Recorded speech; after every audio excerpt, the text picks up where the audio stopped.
Happy Valentine's Day. This could be a good idea or a bad idea. We'll find out. Because I'm currently very drunk. We had a little too much at dinner. We were going to play together, me and my wife. We were going to actually do like maybe some Roblox or something and have like chat play with us. But yeah, my wife passed out. We had those big freaking yard drinks. And we both drank one. And then we had like 3 shots. And we're not people that usually like drink a whole lot. So there's that.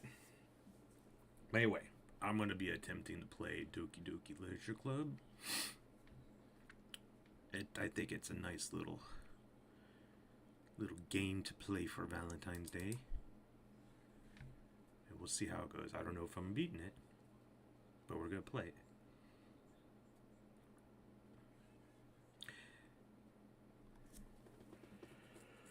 it. Just to put a warning out there, this is a disturbing game. There you go. This game is not suitable for children or those who are easily disturbed. Individuals suffering from anxiety or depression. That's me. May not have a safe experience playing this game. Content warnings. Please visit. By playing Doki Doki Literature Club, you agree that you are at least 13 years of age and you consent to your exposure of highly disturbing content. Like anyone's gonna say, wait, do I even have? I don't agree.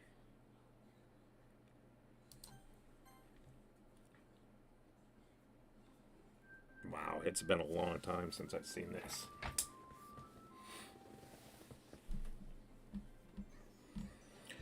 I thought they were supposed to have like a Valentine's like update.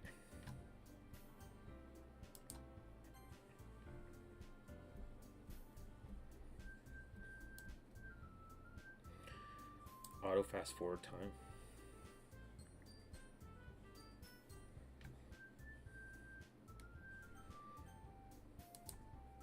Wait. What was the full screen? There we go.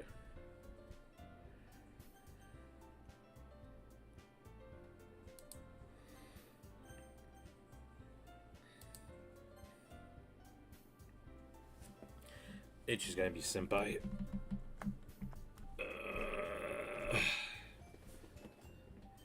We're just going with senpai.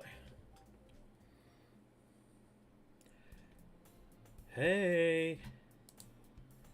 I see an annoying girl running towards me from the distance, waving her arms in the air like she's totally oblivious to any attention she might draw to herself. That girl is Sayori, my neighbor and good friend since we were children. You know, the kind of friend you never see yourself making today, but just kind of works out because you've known each other for so long. We used to walk to school together on days like this, but starting around high school, she would oversleep more and more frequently, and I'd get tired of waiting up. But if she's going to chase after me like this, I almost feel better off running away. However, I just sigh and idle in front of the crosswalk and let Sayori catch up to me. Overslept again. I caught you this time. Maybe, but only because I decided to stop and wait for you. You say that like you're thinking about ignoring me. That's mean, senpai. Well, people stare at you for acting weird, then I don't want them to think we're a couple or something. Fine, fine. Oh wait, I'm messing up who's saying what. I need to pay attention to what says me. But you did wait for me after all. Guess you don't have it in you to be mean even if you want to. Whatever you say, Sayori. We cross the street together and make our way to school. As we draw near, the streets become increasingly speckled with other students making their daily commute. By the way, senpai, you decided on a club to join yet? Club? Told you already, I'm not really interested in joining any clubs. I haven't been looking either. Did you guys join any clubs? Well, like in high school or anything? Man, I don't think I joined anything. And then years later, after I graduated, I found out that, like, they got an anime club. I'm like, shit, why didn't they have that? Or in that game club, like gaming. Yeah, that's not true. You told me you would join a club this year. Did I? I'm sure it's possible that I did. One of our many conversations where I dismissively go along with whatever she's going on. Oh. See, I'm screwing it up. Sayori likes to worry a little too much about me when I'm perfectly content just getting by on the average while spending my free time on games and anime. Yo. Ain't that the truth? That was me in high school. Uh-huh. I was talking about how I'm worried that you won't learn how to socialize or have any skills before college. Your happiness is really important to me, you know? Oh, Sayori. Why is her head so big? Is it me or is her head, like, really, like, big? I'm just noticing that now. And I know you're happy now. But I die at the thought of you becoming a NEET in a few years because you're not used to the real world. Trust me, right? Don't make me keep worrying about you. Alright, alright. I'll look at a few clubs if it makes you happy. No promises, though.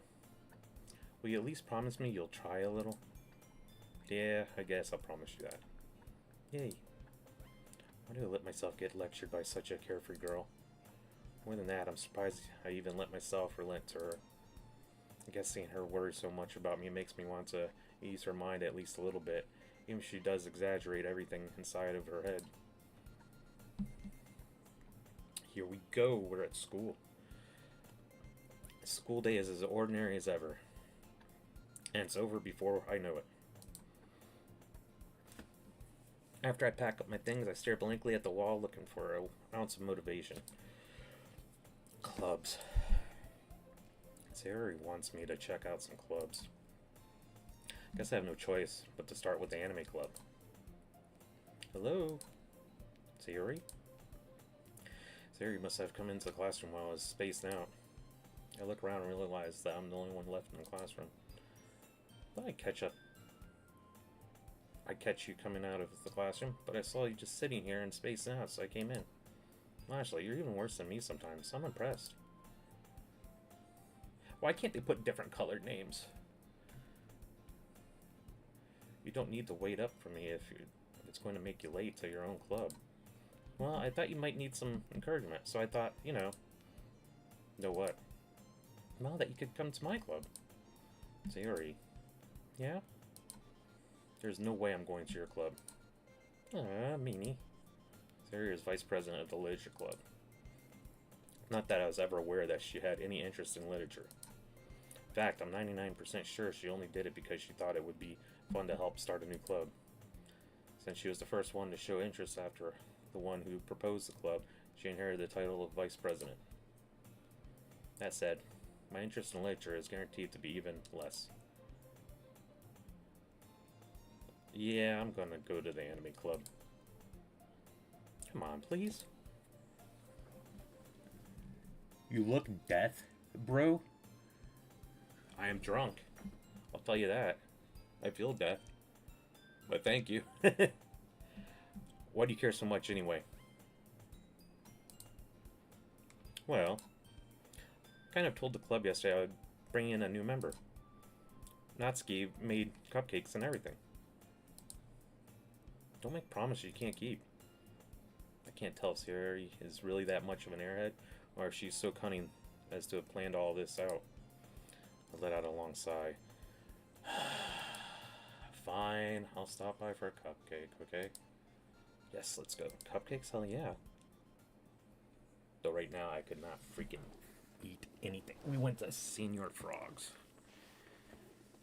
Our plan was to go to this all-you-can-eat surf and turf buffet, but they were freaking 2-hour wait.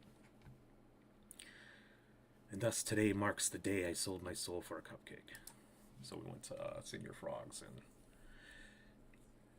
got plastered.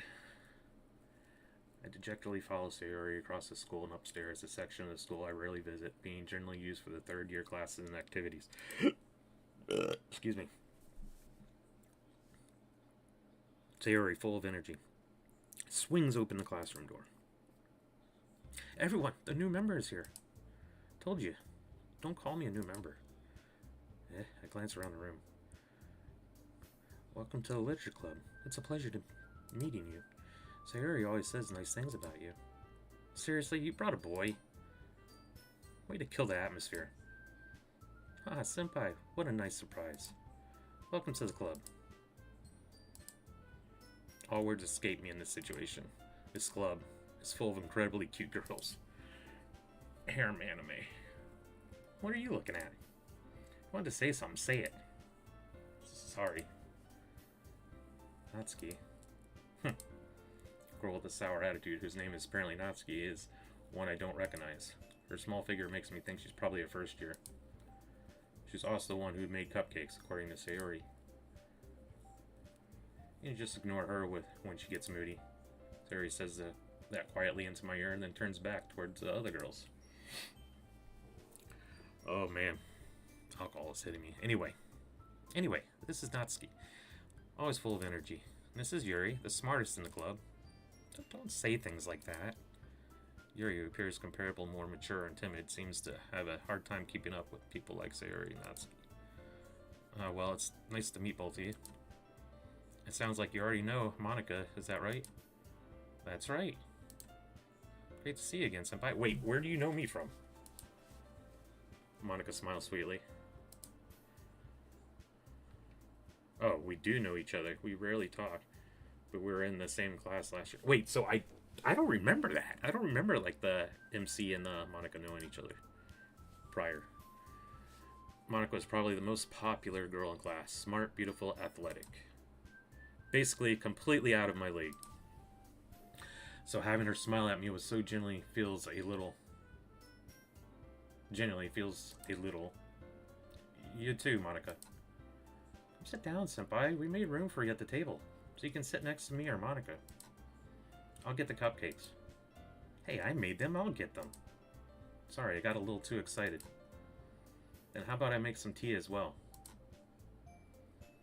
Yo, man, we getting cupcakes and tea? Thank you for the likes, too. Appreciate it. Girls had a few desks arranged to form a table. As they already mentioned, it's been widened so that there is one space next to Monica and one space next to Sayori. Natsuki and Yuri walk over to the corner of the room where Natsuki grabs a wrap tray and Yuri opens the closet. Still feeling awkward, I take a seat next to Sayori. Natsuki proudly marches back to the table, tray in hand. Okay, you ready? Ta-da! Ooh. Natsuki lifts the foil off the tray to reveal a dozen white, fluffy cupcakes decorated to look like little cats. The whiskers are drawn with icing, and little pieces of chocolate were used to make ears. So cute. No idea we were so good at baking, Natsuki. Well, you know. Just hurry and take one. Sayori grabs one first, then Monica. I follow. It's delicious. Sayori talks with her mouth full and has already managed to get icing on her face. Turn the cupcake around, my fingers looking for the best angle to take a bite. Natsuki is quiet. Can't help but notice her sneaking glances in my direction. Is she waiting for me to take a bite? Finally bite down. The icing is sweet and full of flavor. I wonder if she made it herself. This is really good. Thank you, Natsuki. Why are you thanking me? It's not like I I haven't heard this somewhere. Haven't I heard this somewhere before? Made them for you or anything? Yeah, I thought you technically did, Ceres said. Well, maybe. But not for you, you know. You, dummy. Alright, alright. I give up on Natsuki, weird logic, and dismiss the conversation. Yuri returns to the table carrying a tea set. She carefully places a teacup in front of each of us before setting down the teapot next to the cupcake tray. Keep a whole tea set in the classroom? Don't worry, the teachers gave us permission. After all, doesn't a hot cup of tea help you enjoy a good book? I guess. Don't let yourself get intimidated. Yuri's just trying to impress you. That's not... Insulted, Yuri looks away. I meant that, you know... I believe you. Well, tea and reading might not be a pastime for me, but at least I enjoy tea. I'm glad. Yuri faintly smiles to herself in relief. Monica raises an eyebrow, then smiles at me. So what made you consider the literature club? I was afraid of this question. Something tells me I shouldn't tell Monica that I was practically dragged here by Sayori. Well, I haven't joined any clubs yet, and Sayori seemed really happy here, so... That's okay, don't be embarrassed. Make sure you feel right at home, okay? As president of the literature club, it's my duty to make the club fun and exciting for everyone. Monica, I'm surprised. How come you decided to start your own club? You could probably be a board member for any of the major clubs. Excuse me. Weren't you a leader of the debate club last year? Well, you know. To be honest, I can't stand all the politics around the major clubs. Feels like nothing but arguing about the budget and publicity and how to prepare for events. Facts. I'd much rather take something I personally enjoy and make something special out of it. I encourage others to get into literature, then I'm fulfilling that dream. Monica really is a great leader. Yuri also nods in agreement. I'm surprised there aren't more people in the club yet. Must be hard to start a new club. You could put it that way. Not many people are very interested in putting out all the effort to start something brand new. Especially when it's something that doesn't grab your attention like literature. Excuse me.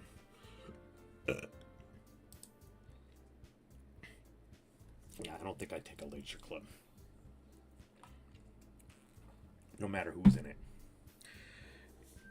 You have to work hard to convince people that you're both fun and worthwhile.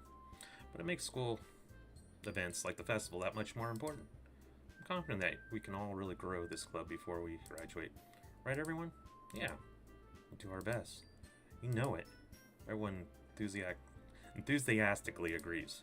Such different girls, all interested in the same goal. Monica must have to work really hard to just find these three. And that's why they're all so delighted by the idea of a new member joining. Though I still don't really know if I can keep up with their level of enthusiasm about literature. So, Senpai, what kinds of things do you like to read? Well, according to how little I read these past few years, I don't really have a good way of answering that. Manga, yeah. Facts. Fucking weeb. I muttered quietly to myself, half joking. Natsuki's head suddenly perks up. Isn't that the truth, though? I remember, like, back in, like, high school, like, anime was such, like, a new thing. Have you heard someone else say it? You'd perk up and be like, oh, my fellow nerd. My fellow weeb. At least that's how I'd be. Looks like she wants to say something, but she keeps quiet. Not much of a reader, I guess. Well, that can change. What am I saying? Spoke without thinking after seeing Yuri's sad smile.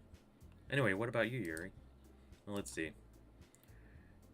Yuri traced the rims of her teacup with her finger. My favorites are usually novels that build deep and complex fantasy worlds. The level of creativity and craftsmanship behind them is amazing to me. And telling a good story in such a foreign world is equally impressive. Yuri goes on, clearly passionate about her reading. She seems so reserved and timid since the moment I walked in, but it's obviously by the way her eyes light up that she finds her comfort in the world of books, not people. But you know, I like a lot of things. Stories with deep psychological elements usually immerse me as well. Isn't it amazing how a writer can so deliberately take advantage of your own lack of imagination to completely throw you for a loop? Anyway, I've been reading a lot of horror lately. I read a horror book once. Desperately grasp something I can relate to at a minimum level. At this rate, Yuri might as well be having a conversation with a rock. Really, I wouldn't have expected that, Yuri. For someone as gentle as you. Guess you could say that. This story makes me think, or takes me to another world. I really can't put it down. Surreal horror is often very successful at changing the way you look at the world, if only for a brief moment. I hate horror. Oh, why's that? Well, just... Natsuki's eyes dart over to me for a split second. Never mind. That's right, you usually like to write about cute things, don't you, Natsuki? What? What gives you that idea? You left a piece of scrap paper behind last meeting. It looked like you were working on a poem called... Don't say it out loud. Give that back. Fine, fine. Your cupcakes, your poems, everything you do is just cute as you are. Sari sidles up behind Natsuki and puts her hands over her shoulders. I'm not cute. Natsuki, you wrote your own poems? Well, I guess sometimes. Why do you care? I think that's impressive. Why don't you share them sometime? No. Natsuki averts her eyes. You wouldn't like them. Not a very confident writer yet. I understand how Natsuki feels. Sharing that level of writing takes more than just confidence. The truest form of writing is writing to oneself. Must be willing to open up to your readers, exposing your vulnerabilities and showing even the deepest reaches of your heart. Do you have a writing experience too, Yuri? Maybe if you share some of your work, you can set an example and help Natsuki feel comfortable enough to share hers. I guess it's the same for Yuri. Oh, I wanted to read everyone's poems. We all sat in silence for a moment. Okay, I have an idea, everyone. Natsuki and Yuri looked quizzically at Monika. Let's all go home and write a poem of our own. The next time we meet, we'll all share them with each other. That way everyone is even. Yeah, let's do it. Because now we have a new member. I think it will help us all get a little more comfortable with each other and strengthen the bond of the club. Isn't that right, Senpai? Monika smiles warmly at me once again. Hold on, there's still one problem. Yeah, what's that? Now that we're back into the original topic of me joining the club, bluntly come forth with what's been on my mind the entire time. Never said I would join this club. Suri may have convinced me to stop by, but I've never made any decision. I still have other clubs to look at, and I lose my train of thought. All four girls stare back at me with dejected eyes. But I'm sorry, I thought. Senpai, could you turn that down? You all... I'm defenseless against these girls. How am I supposed to make a clear-headed decision when it's like this? That's it. If writing poems is the price I need to pay in order to spend every day with these beautiful girls. Right. Okay, I've decided then. I'll join a literature club. One by one, the girls' eyes light up. I cannot speak. Alcohol. Yes, I'm so happy. I'm so happy. Siri wraps her arms around me, jumping up and down. Hey, really did scare me for a moment. Dude, chill over there, like... If it really just came for the cupcakes, I would have been super pissed. And that makes it official. Welcome to the literature club. Thanks, I guess. Okay, everyone. I think with that, we can officially end today's meeting on a good note. Everyone, remember tonight's assignment. Write a poem to bring to the next meeting, so we can all share. Monika looks over at me once more. Senpai, I look forward to seeing how you express yourself. Yeah. Can I really impress the class star Monika with my mediocre writing skills? I already feel the anxiety welling up inside me. Facts. Meanwhile, the girls continue to chit-chat as Yuri and Natsuki clean up their food. Hey, Senpai, since we're already here, do you want to walk home together? That's right. Sayuri and I never walk home together anymore because she always stays after school for clubs. Sure, might as well. Yay. With that, the two of us depart the classroom and make our way home. The whole way, my mind wanders back and forth between the four girls: Sayori, Natsuki, Yuri, and of course Monica. How did I get the name of Senpai J? It's a very short and boring story, but pretty much back in the day when I visited Japan. And hello, Jill. Good to see you. Hope you're doing well this Saturday. But anyway, when I was visiting a girlfriend in Japan and her and her friends, I was like maybe about a year older than them, so I'm considered like an upperclassman. So they either call you like senpai or sensei, just to show respect, because you're their higher up. But they would all call me senpai. And then, what, about 10 years ago, I met a friend at a job I worked at, and we were in the anime and stuff, and he started calling me that again. So I was like, okay, well, it just sort of sticked, and everyone sort of just called me senpai. And then Jay's my name. See, boring, told you. I guess that starts with writing a poem tonight. It's time to write a poem. It's time to write a poem. Pick words you think your favorite club member will like. Something good might help happen with whoever likes your poem the most. Oh, God. That was so boring. Did I not warn you? What were you looking for? Some, like, action adventure story that I got the name? Alright, who are we going with?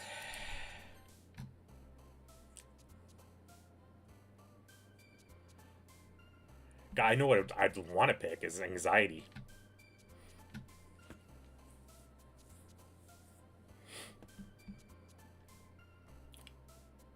Truthfully, Yuri, she's alright.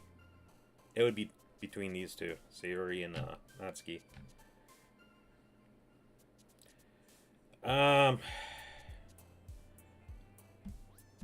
I'm gonna say, let's try to go for the Natsuki route.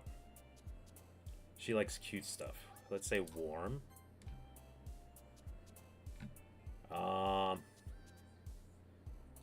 is kind of cute. What's the name of the game? It's Doki Doki Literature Club. Kind of an old horror game. Creepy horror game. Hop.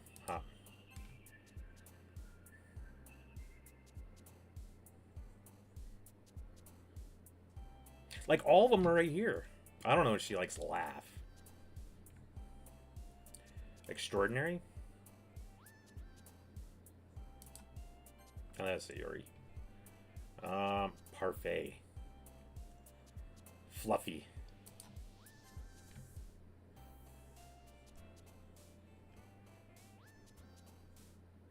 What words are these?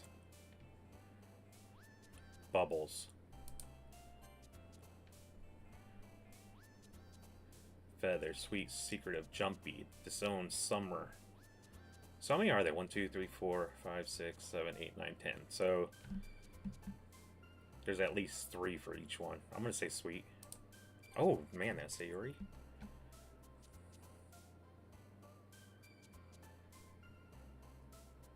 Dazzle? Shh, I might get Sayori. Joy, sugar. Sugar. Okay. Party blank. Pink. She likes pink. Cute. Together games. Puppy.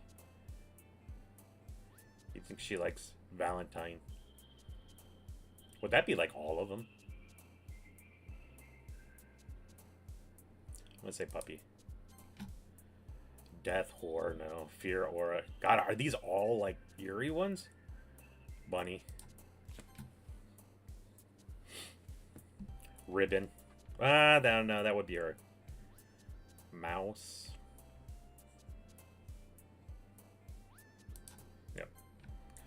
Vertigo, Skirt, Graveyard, Play, Inferno, Unending Scars, Nightgown, Melody, Vivid. I don't know what any of these would...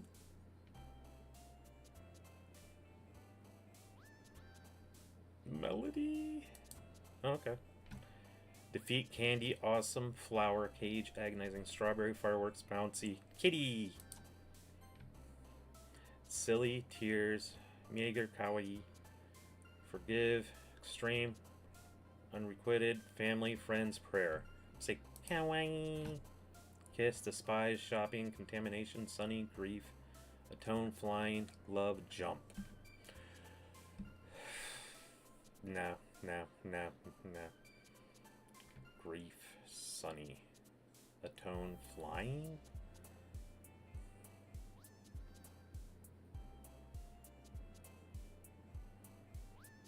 Love? Ooh. Giggle, Raindrops, Intellectual Bliss, Beauty, Tenacious, Cheeks, Universe, Nibble? It's almost like a guessing game. You gotta guess which one. Well, Yuri's is pretty obvious. Pure Journey, Precious, Cry, Whisper, Unstable, Skipping, Heartbeat, Pleasure. Precious? Fuck. Wonderful, Music, Cloud, Shame, Disaster, Sadness, Incapable, Loud. She is kind of loud. Well, no. Hi again, Senpai. Glad to see you didn't run away on us, huh? Nah, don't worry. This might be a little strange for me, but I at least keep my word. Well, I'm back at the Literature Club. I was the last one to come in, so everyone else is already hanging out. Thanks for keeping your promise, Senpai. Hope this isn't too overwhelming or a commitment for you. Making you dive headfirst into literature when you're not accustomed to it. Oh, come on, like he deserves any slack. Sayori told me you didn't even want to join any clubs this year. And last year, too. I don't know if you plan to just come here and hang out or what. But if you don't take us seriously, then you won't see the end of it. Natsuki, you certainly have a big mouth for someone who keeps her manga collection in the club room. Natsuki finds herself stuck between saying Monica and manga. Manga is literature. Swiftly defeated, Natsuki plops back into her seat. Don't worry, guys. Senpai always gives it his best as long as he's having fun. Helps me with busy work without me even asking. Like cooking, cleaning my room. How dependable. Sayori, that's because your room is so messy. It's distracting. You almost set your house on fire once. Is that so? You two are really good friends, aren't you? Might be a little jealous. How come? You and Senpai can be good friends too. Sayori? Or Sayori? As usual, Sayori seems oblivious to the weird situation she just put me into. Oh, Yuri even brought you something today, you know? Wait, Sayori? Me? Not really. Don't be shy. It's really nothing. What is it? Never mind. Sayori made it sound like a big deal when it's really not. What do I do? I'm sorry, Yuri, I wasn't thinking. Guess that meant it's up to me to rescue this situation. Hey, don't worry about it. First of all, I wasn't expecting anything in the first place. So, any nice gesture from you is a pleasant surprise. It'll make me happy no matter what. Is that so? Yeah, I won't make it a big deal if you don't want it to be. Alright. Well, here. Yuri reaches into her bag and pulls out a book. Snore. I didn't want you to feel left out, so I picked out a book that I thought you might enjoy. It's a short read, so it'll keep your attention even if you don't usually read. And we could, discuss it if you wanted. How's this girl accidentally being so cute? She even picked out a book she thinks I'll like, despite me not reading much. Yuri, thank you. I'll definitely read this. No, you won't. You ain't gonna read that. Enthusiastically take the book. Phew. Well, you can read it at your own pace. I look forward to hearing what you think. Now that everyone's settled in, I expected Monica to kick off some scheduled activities for the club. But that didn't seem to be the case. Sayori and Monica are having a cheery conversation in the corner. Yuri's face is already buried in a book. Can't help but notice her intense expression, like she was waiting for this chance. Meanwhile, Natsuki is rummaging around in the closet. Ugh. I hear Natsuki utter an exasperated sigh from within the closet. She seems to be annoyed by something. I approach her, in case she needs a hand. You looking for something in here? What's up, Josh? Am I okay? We'll find out. I am very tipsy right now. I'm surviving, and I'm very little sleep again. Like, I didn't sleep all last night. During the day, I slept maybe like 2-3 hours again. And then we got up, went out to eat, drank. Shinku is passed out, I think. I'm trying to see if she's still there. Okay, anyway. Freaking Monica. But I'm alright. Just tired and tipsy. She never puts my stuff back in the right spot. What's the point in keeping your collection organized if someone else is just going to mess it up? Natsuki slides a bunch of stacked books and boxes across the shelf. Manga. You read manga, right? Sometimes.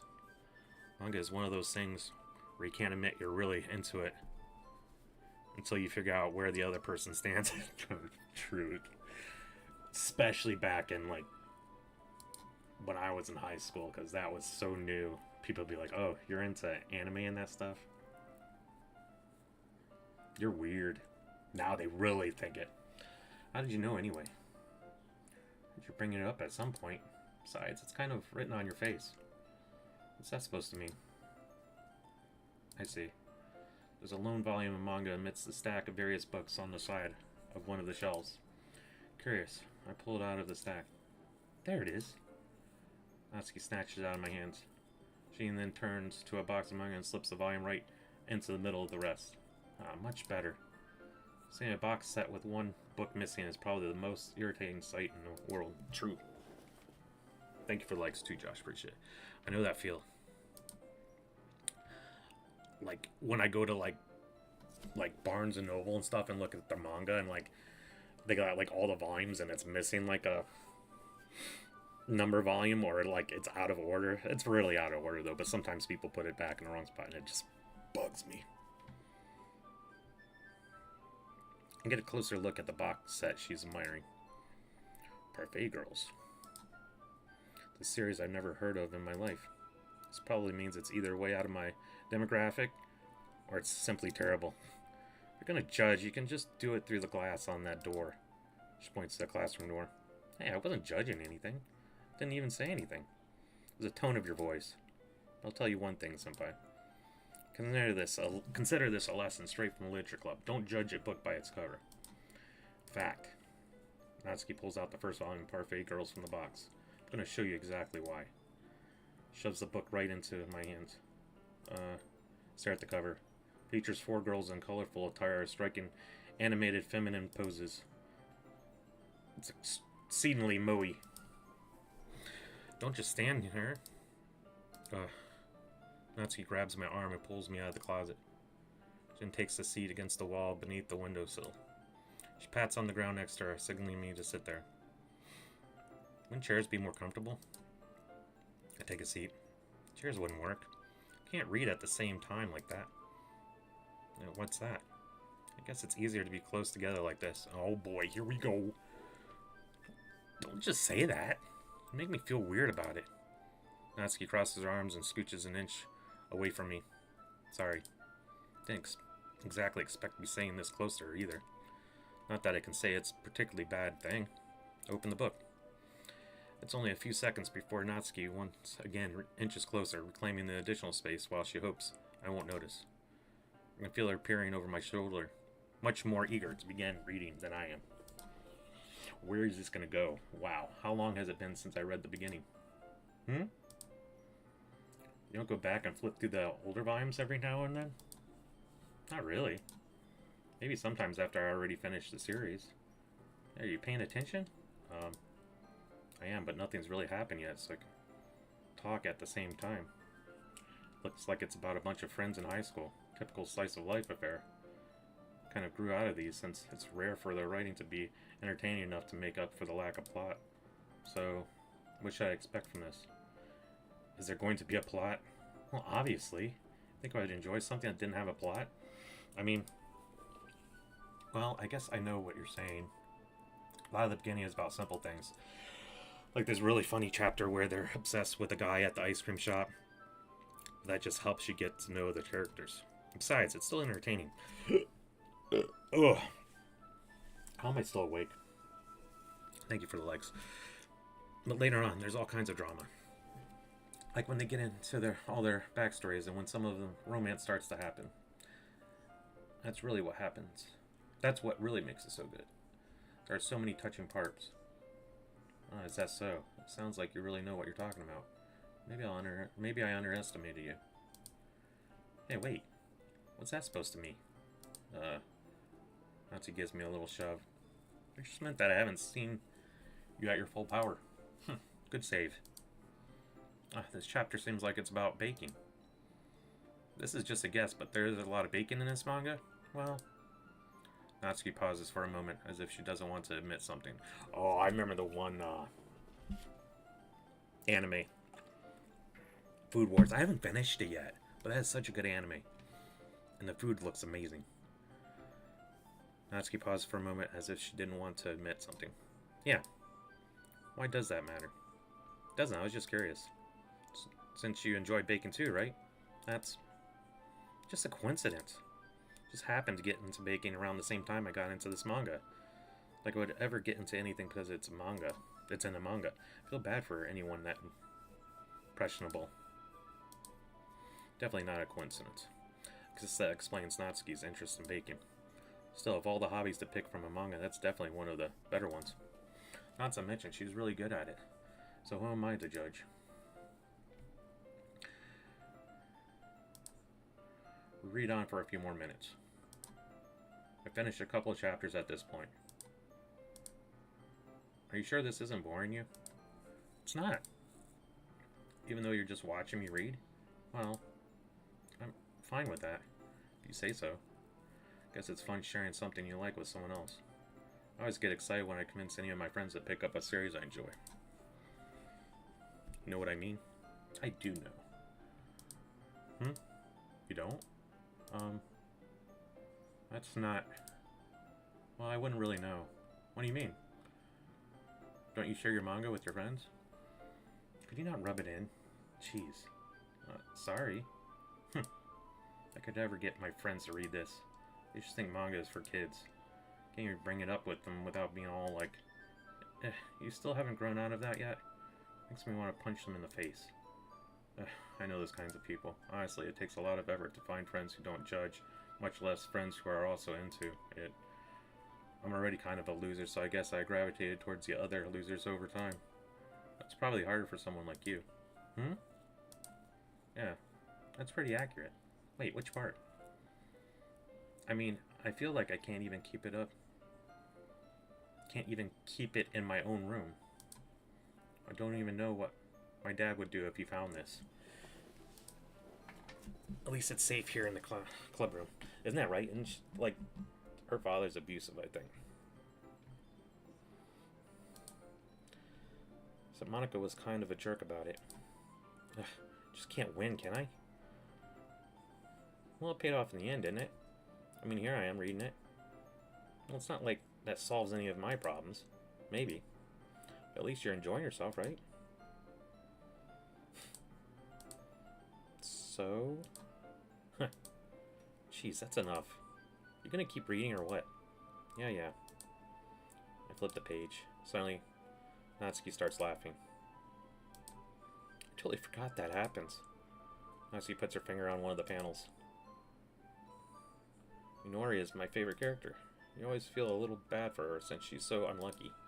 But it gets especially bad when... Ugh. I shouldn't be talking about that yet. Just finish this chapter. Just finish this chapter. Jeez, chill. Natsuki's voice sparkles with excitement. It's a stark contrast to her usual bossy tone. But if she's not used to sharing her favorite manga with her friends, I can understand why. It's hard to express in words the feeling you get when connecting with someone like that. Truth. And being able to provide that to Natsuki, for whom it's a rare experience. The thought it makes me smile a little to myself. Okay, everyone. Are you all ready with today's poems?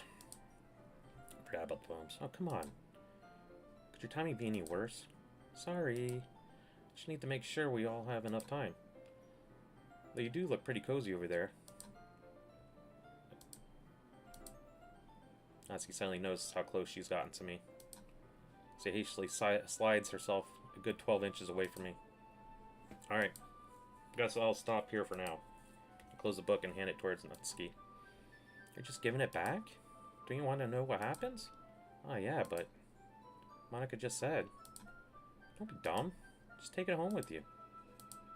Is that really alright? I say that mostly because I really didn't plan on using my spare time to read this. Well, of course. It would take forever to finish it if you didn't take it home. Just finish that one before tomorrow, so we can start the next one. And if it gets bent, I'll kill you. By tomorrow? I only got part way through the volume so far. Might fall behind on some shows if I try to get through this. But I suppose that's necessary sacrifice in exchange for seeing Natsuki's enthusiastic face. Or am I more scared of what will happen if I don't finish it? Alright then. I stand up, return to where I put my stuff, and carefully slip the book into my bag. By the way, did you remember to write a poem last night? Chill, Monica. Yeah. My relaxation ends. I can't believe I agreed to do something so embarrassing. I couldn't find much inspiration since I never really done this before. Well, now that everyone's ready, why don't you find someone to share with? Can't wait. Sayuri and Monica enthusiastically pull out their poems. Sayuri's is on the wrinkled sheet of loose leaf, torn from a spiral notebook. On the other hand, Monica wrote hers in a composition notebook. Yeah, totally different characters. I can already see Monica's pristine handwriting from where I sit. Natsuki and Yuri reluctantly comply as well, reaching into their bags. I do the same myself. Let's show it to Natsuki. I told Natsuki I was interested in her poems yesterday. It's probably only fair if I share mine with her first.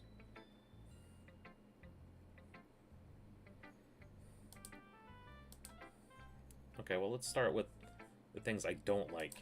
First of all, Natsuki rereads my poem. Never mind, I don't feel like giving you my opinion.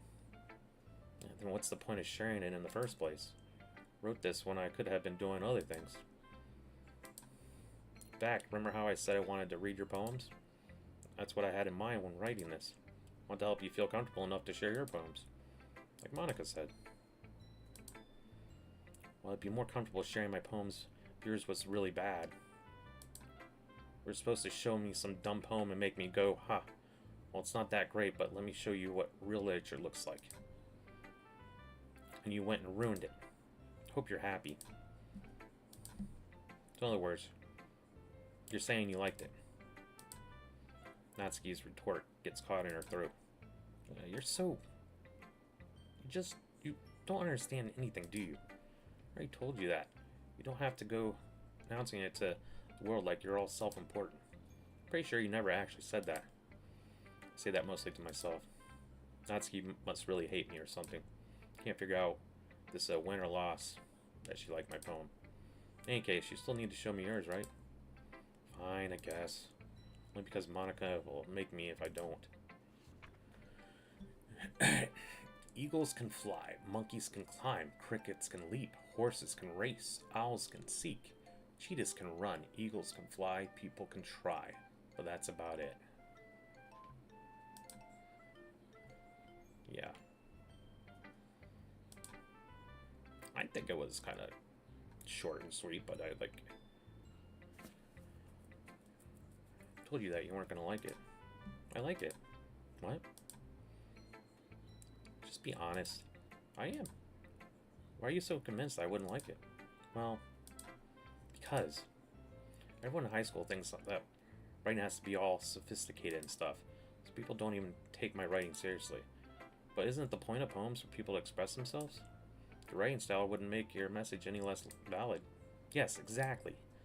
Like when it's easy to read, but it hits you hard. Like in this poem.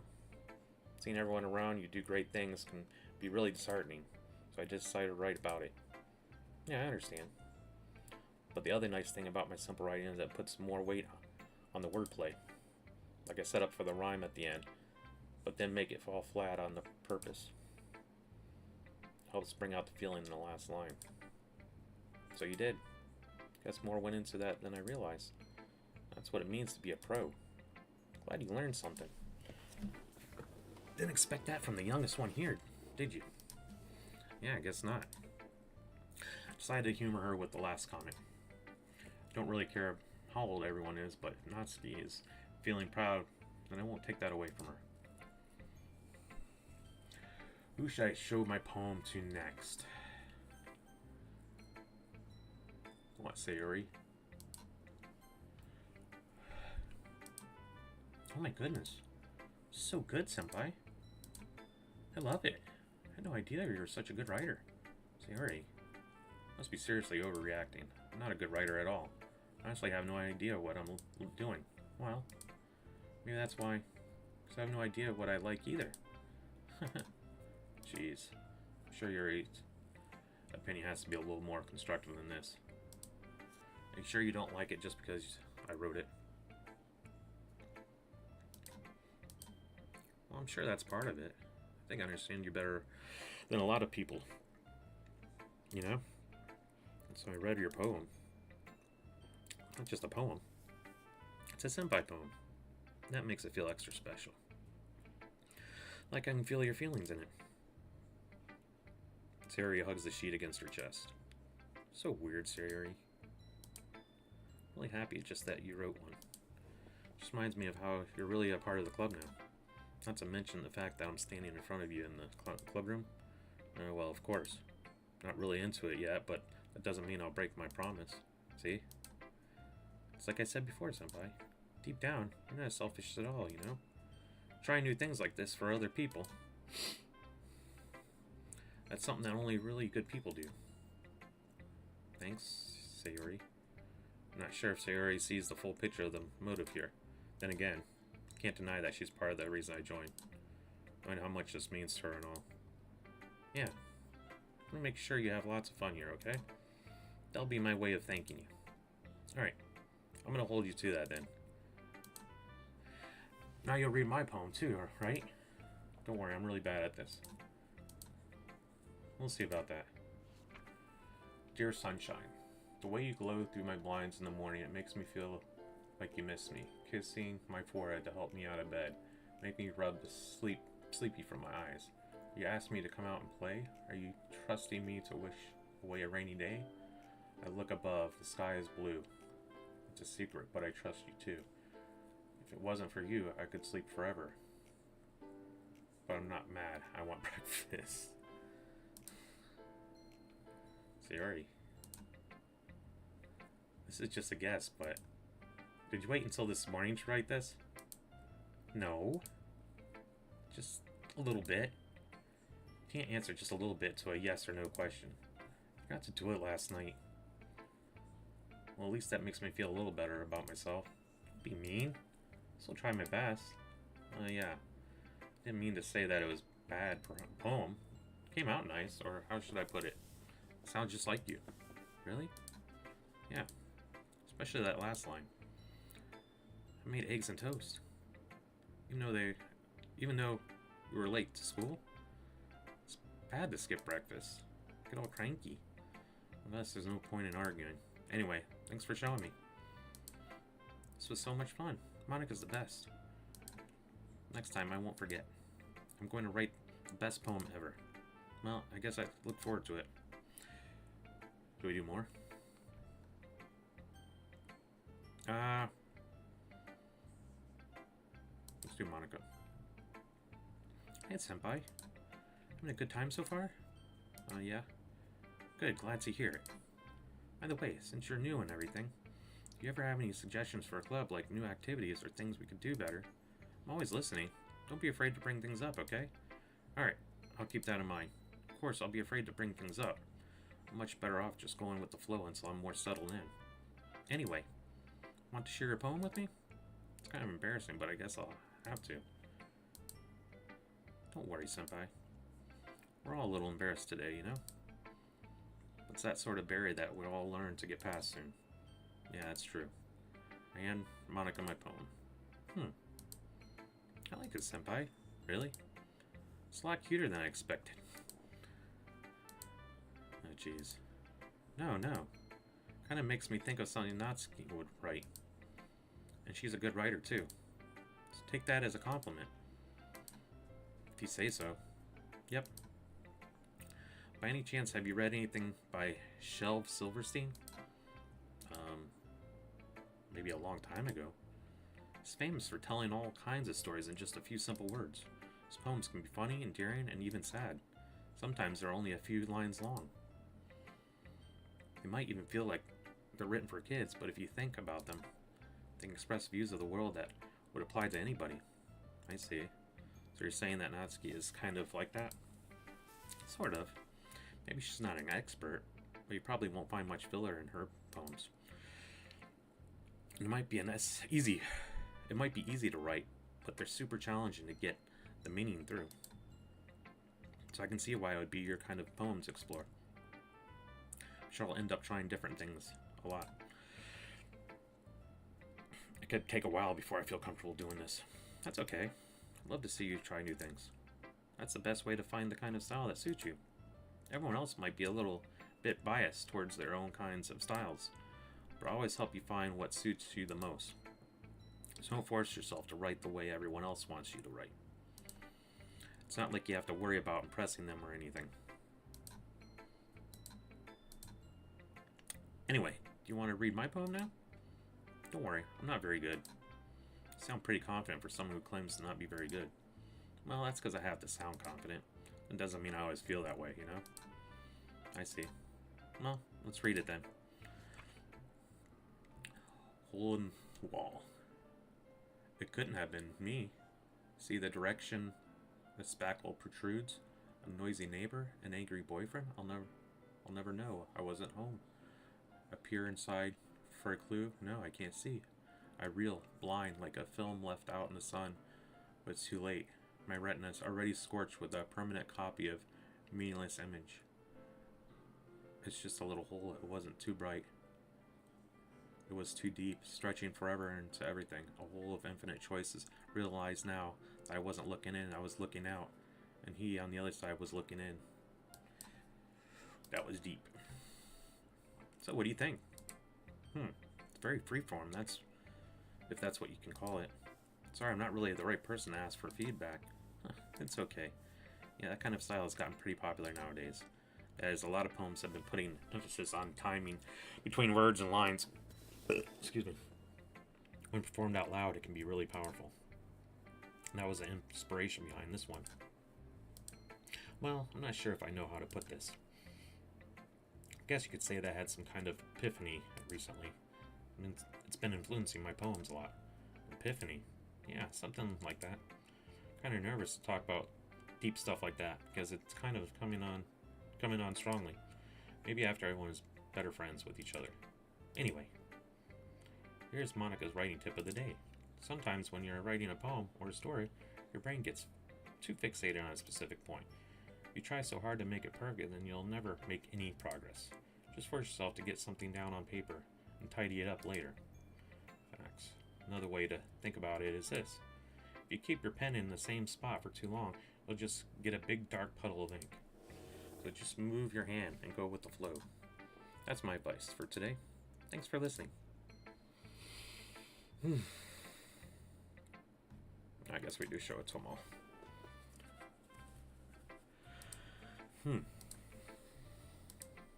Here he stares at the poem. A minute passes, more than enough time for her to finish reading. Oh, sorry. I forgot to start speaking. It's fine, don't force yourself. I'm not. I just need to put my thoughts into words. Hold on. After reading through it.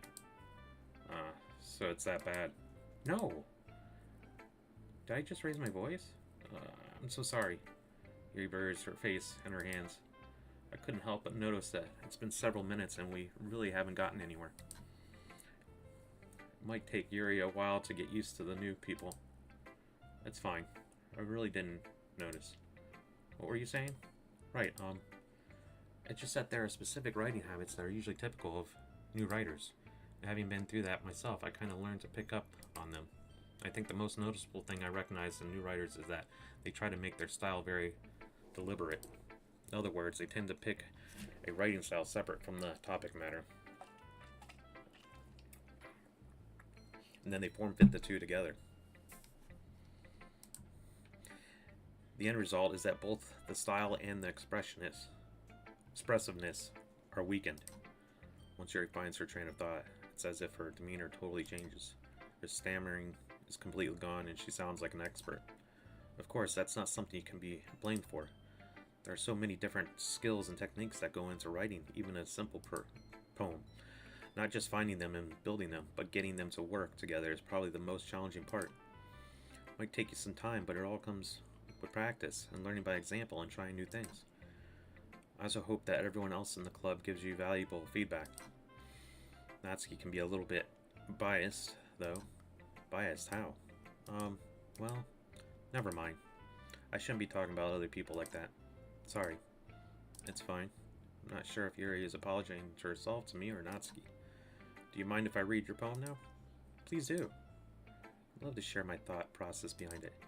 Yuri smiles dreamily as if that's a rare opportunity for her, which itself is kind of funny. After all, isn't this supposed to be a literature club? The ghost under the light. The tendrils of my hair illuminate beneath the amber glow. Bathing, it must be this one. The last remaining streetlight to have withstood the test of time. The last yet to be replaced by the sickening blue-green hue of the future. I bathe. Calms? I bathe. Calms? I think it says calms. Calms, breathing air of the present, but living in the past. The light flickers. I flicker back. Okay.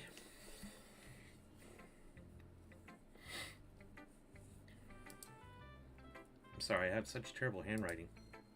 Yeah, that was kind of hard to read. What? I wasn't thinking that at all. But it took you a long time to read. She knew. She noticed. Well, I just don't read script very often. I actually think your handwriting is pretty. Huh? That's a relief. Also, I like the poem. Even though it's short, it was very descriptive. Wasn't too short? I usually write longer poems. Not at all. I'm really glad you liked it. I'll be honest. Since it's our first time sharing, I wanted you to write something a little more mild. Something easy to digest, I suppose. Are you into ghosts, Yuri? Actually, the story isn't about a ghost at all, senpai. Really? I must have totally missed a point. Well, I suppose you did only glance over it after all. Remember that the poets often express their own thoughts, feelings, and experiences in their work. They usually do more than tell a simple story or paint a picture. In this case, perhaps the subject of the poem is only being symbolically compared to a ghost, lingering in their last remaining place of comfort, unable to let go of their past, and soon to be left with nothing. That's a lot more solemn, putting it that way. I hadn't even thought of that. That's impressive. It's nothing, really. Well, makes me happy that you think that. Just remember that it won't be long before you pick up one of those things, too. Yeah, maybe you're right. I guess I'll have to keep trying. Counting on you. Whew. That's a day. Phew. Exactly. Guess that's everyone. Glance around the room. That's a little more stressful than I anticipated. It's as if everyone is judging me for my mediocre writing abilities. Even they're just being nice, there's no way my poems can stand up to theirs. This is a literature club after all. I sigh. Guess that's what I ended up getting myself into. Across the room, Sayori and Monica are happily chatting. My eyes land on Yuri and Natsuki. They gingerly exchange sheets of paper sharing their respective poems. As they read in tandem, I watch each of their expressions change. Natsuki's eyebrows furrow in frustration. Meanwhile, Yuri smiles sadly. What's with this language? Did you say something? Oh, it's nothing. Natsuki dismissively returns the poem to the desk with one hand. I guess you could say it's fancy. Thanks. Yours is cute. Cute? Did you completely miss the symbolism or something? It's clearly about the feeling of giving up. How can that be cute? I know that. I just meant language, I guess. I was trying to say something nice. You have to try that hard to come up with something nice to say? Thanks, but it really didn't come out nice at all. Well, I do have a couple of suggestions. If I was looking for suggestions, I would ask someone who actually liked it. Which people did, by the way. Sayori liked it, and Senpai did too. So based on that, I'd gladly give you suggestions of my own. First of all, excuse me? Appreciate the offer, but I've spent a lot of time establishing my writing style. Don't expect it to change anytime soon, unless, of course, I come across something particularly inspiring, which I haven't yet. And Senpai liked my poem too, you know, and he even told me he was impressed by it. Natsuki suddenly stands up. Oh? Didn't realize you were so invested in trying to impress our new member, Yuri. That's not what I... You're just... Yuri stands up as well. Maybe you're just jealous that Senpai appreciates my advice more than he appreciates yours. Huh? How do you know he didn't appreciate my advice more? You're that full of yourself? No. I was full of myself. I would deliberately get out of the way and to make everything I do overly cutesy. Is everyone okay? Well, you know what? I wasn't the one whose boobs magically grew a size bigger as soon as Senpai started showing up. Wow, this is getting bad.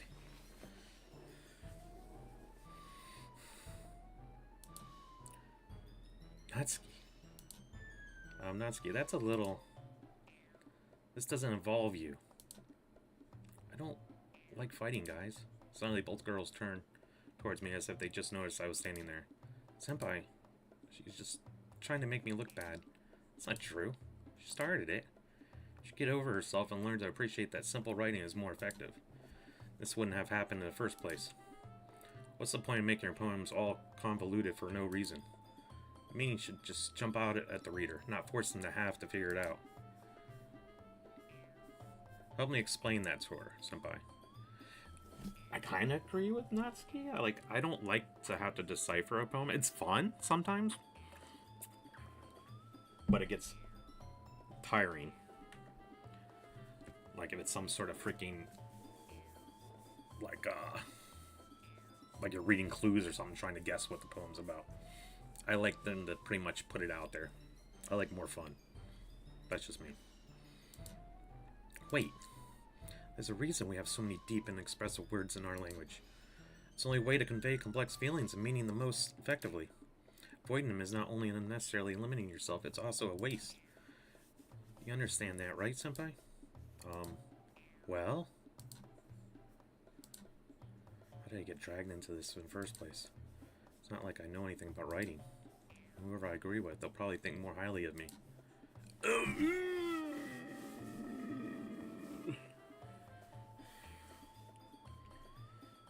I said we're going the Natsuki route.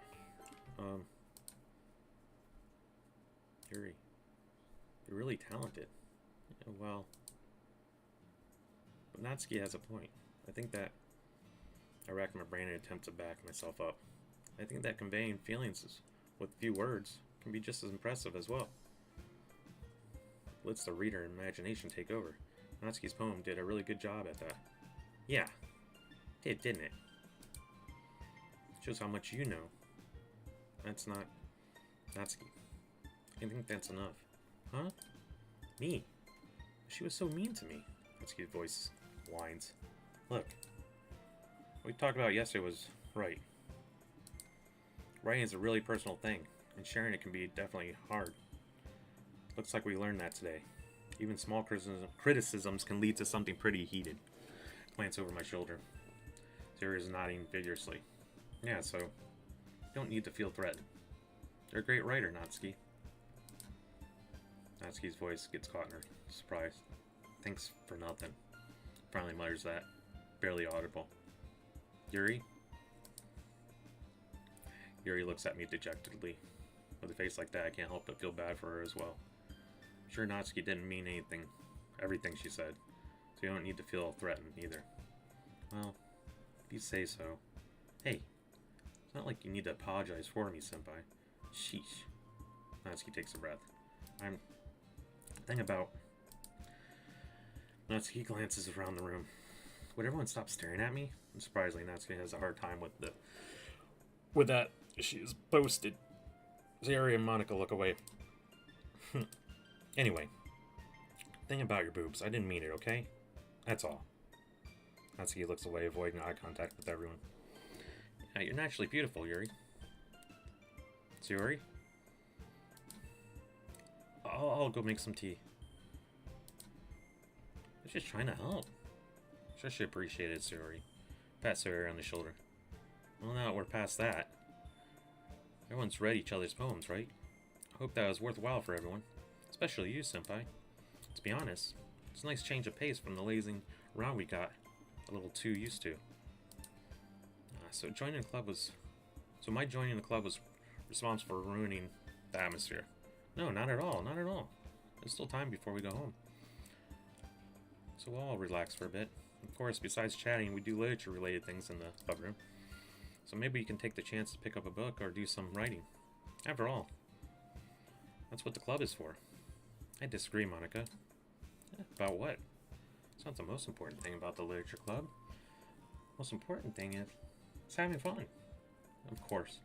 Well, I guess that's why you're the vice president, Sayori. At the end, though, Monica's right. Being in a literature club probably means I can't spend all my time doing nothing. But in the end, I guess it's been worth it so far. Okay, everyone. It's about time for us to leave. How did you all feel about sharing poems? It's a lot of fun. Well, I'd say it was worth it. It's alright. Well, mostly. Senpai, how about you? Yeah, I'd say the same. It was a neat thing to talk about with everyone. Awesome. In that case, we'll do the same thing tomorrow. Maybe you learn something from your friends, too. Their poems will turn out even better. I think to myself, I did learn a little more about the kinds of poems everyone likes. With any luck, that means I can at least do a better job impressing those I want to impress. Nod to myself with newfound determination. Senpai, ready to walk home? Sure, let's go. Sayori beams at me.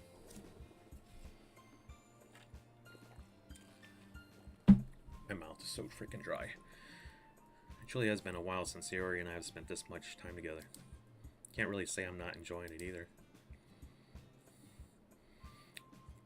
Sayori, about what happened earlier. Yeah, what do you mean? You know, between Yuri and Natsuki. Does that kind of thing happen often? No. That's really the first time I've ever seen them fight like that. I promise you, they're both wonderful people. You don't hate them, do you? No, I don't hate them. Just wanted your opinion, that's all. I can see why they'd make good friends with you. Phew. No, senpai, it's nice that I get to spend time with you in the club. I think seeing you get along with everyone makes me the happiest. I think everyone really likes you too. Every day is going to be so much fun. Looks like Sayori still hasn't caught on to the kind of situation I'm in. Sure, being friends with everyone is nice, but does it really need to stop there? We'll just have to see what the future holds, Sayori. Pat Sayori on the shoulder. I said that more to myself than to her, but it's easy to use Sayori as a internal monologue sometimes. Okay. Yeah.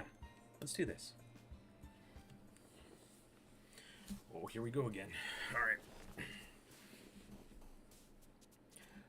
Bouncy. Wait, didn't we have warm before?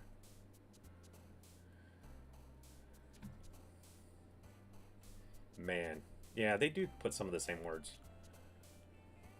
Well, you know who bed's for. That's for Sayuri. I'm gonna say warm. Fuck. Excitement. Hair. Depression. Hope.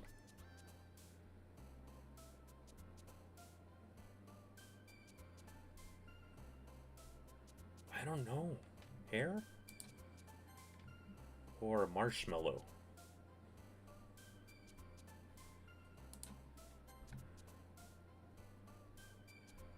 Lollipop. Sticky. Question. Party. Misfortune. Journey. Controllable. Ambient. Parfait.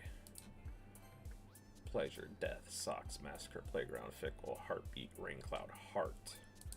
Fudge. Melody. Rose. Clumsy. Adventure. Awesome. Rose? Hmm? Memories. Precious. Rainbow. Agonizing. Vanilla. Lazy. Frightening. Disoriented. Grief. Defeat. Shoot, I'm getting all Sayuri. Inferno. Headphones. Bliss. Infinite. Dream. Wrath. Explode. Kitty. Capable. Peace. Peaceful. Color. Tears. Papa. She said something about her father. Feather. Lipstick. Twirl. Desire. Sparkle. Say sparkle, no? Fireworks. Jump. Chocolate. Misery. Empty. Wonderful. Childhood. Congruent. Crimson. Secretive. Sunny. Lucky. Milk.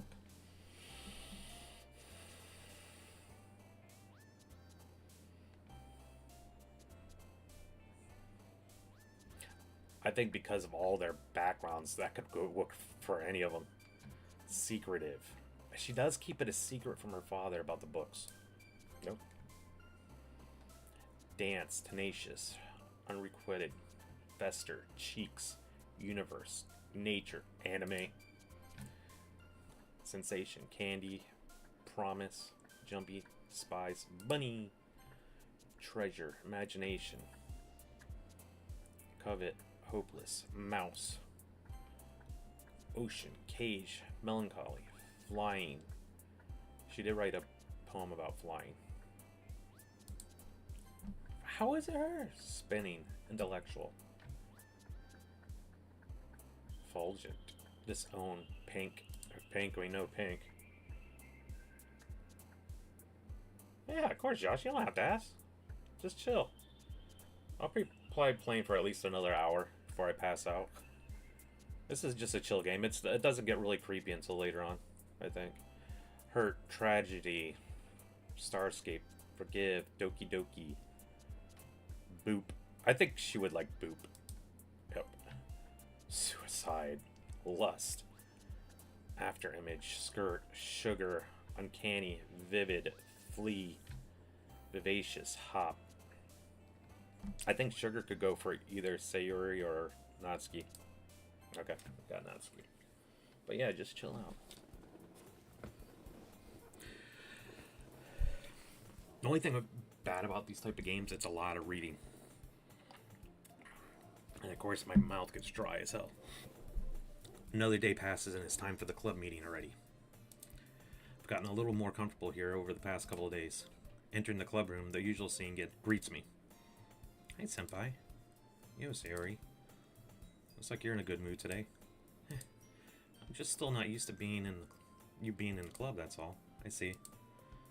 That's a pretty simple thing to get you in a good mood.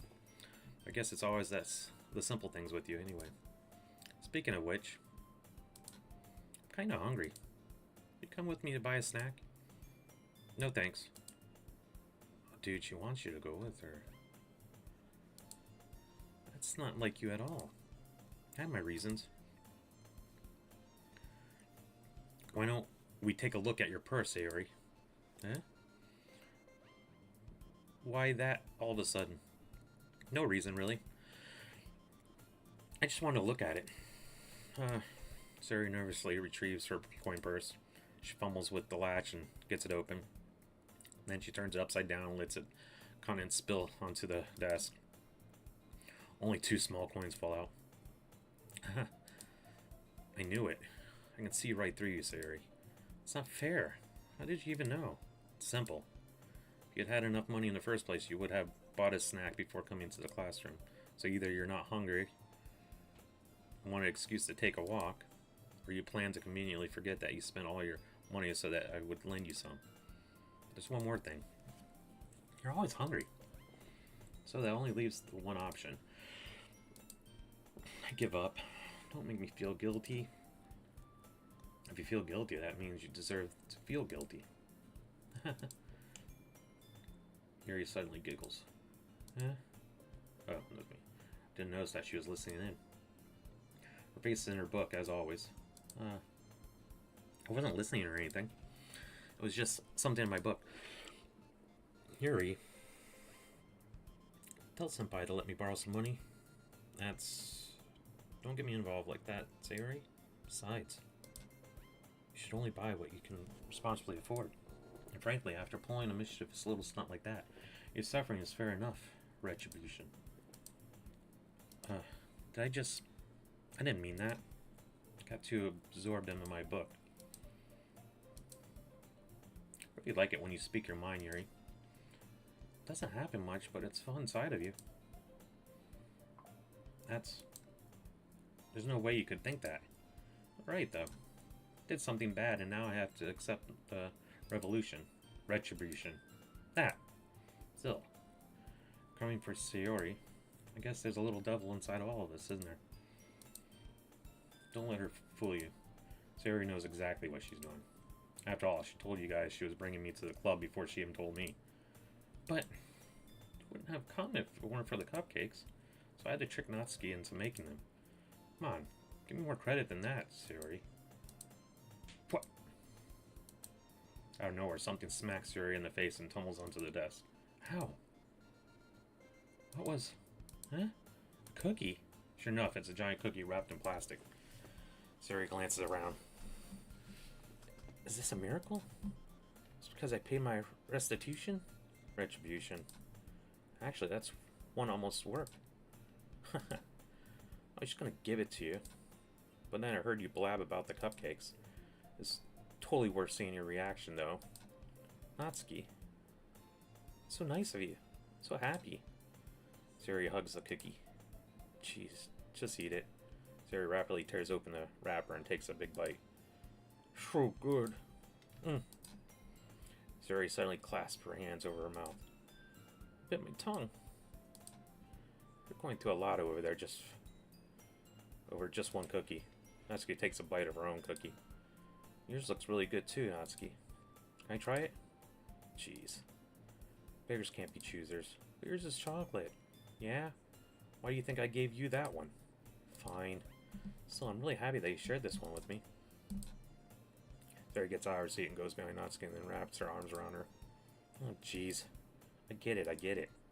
Cookie still in hand, Natsuki reaches up and nudges Sayori off her. Sayori silently leans down and takes a bite out of Natsuki's cookie. Hey! Did you seriously just do that? Mouthful, Sayori trots away to safety. Yuri and I laugh as well. Jeez, you're such a kid sometimes. Monica, can you tell Sayori? Natsuki glances around. Monica is in the club room. Where's Monica anyway? Good question. Have any of you heard anything about her being late today? Not me. I haven't either. That's a bit unusual. Hope she's okay. Of course she's okay. Probably just had something to do today. She's pretty popular after all.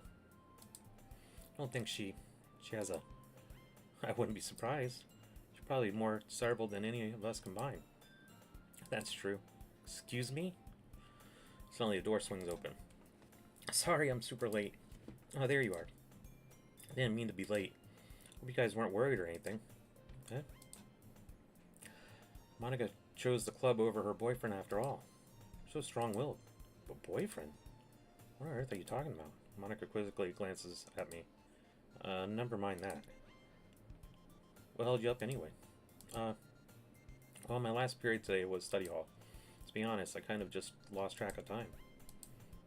That makes no sense, though. would have heard the bell ring, at least. Must have not heard it since I was practicing piano. Piano? So where you played music at all as well, Monica? I don't really. I kind of just started recently. I've always wanted to learn piano. That's so cool. You should play something for us, Monica. That's... Monica looks at me. Maybe once I get a little bit better, I will. Yay. Sounds so cool. I'd also look forward to it. Is that so? In that case, I won't let you down, Senpai. Monica smiles sweetly. I didn't mean any pressure or anything like that. Don't worry. I've been practicing a whole lot recently. I'd really love the chance to share once I'm ready. You wonder if Grace could be Wesker's daughter. That's a possibility. I'm so hoping, though, she's like another, like test tube type baby that was experiment. I like that. I like that in my games. Like the being experimented on. I guess that's like a big part of like Final Fantasy VII, but I'm hoping she'll be like Evie. Evelyn. Like maybe like the opposite of her or something. I want like somehow like those two worlds. I mean, I know they're still in the same world, Resident Evil, but like 7 and 8 were kind of separate as it being like a different virus and everything. So I'm hoping those two like viruses or two worlds like sort of collide eventually. What's up, Elephant Man? How's it going? And I'd really love the chance to share once I'm ready. I see. In that case, best of luck. Thanks. So I didn't miss anything, did I? Not really. Just a leave-out series mischievous escapade. I'm sure Natsuki will end up complaining to her anyway. Looks like everyone has already settled down. Yuri somehow has already finished her entire cookie.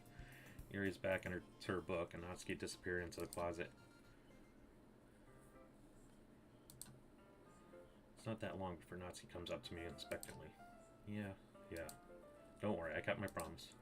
Pull the first volume of Parfait Girls out of my bag. Natsuki takes it from my hands and quickly turns it over, presumably to check for wrinkles. I'm not that careless. I handle manga all the time, you know. Just wanted to make sure. You blame me for being paranoid? I don't give people my manga every day, you know.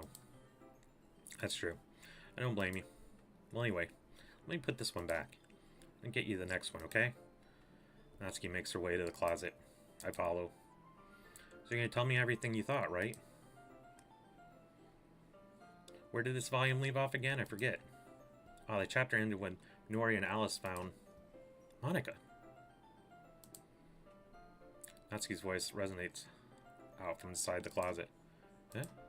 Peer inside. All of Natsuki's books are lined up on the top shelf. Did you move my manga again? Sorry.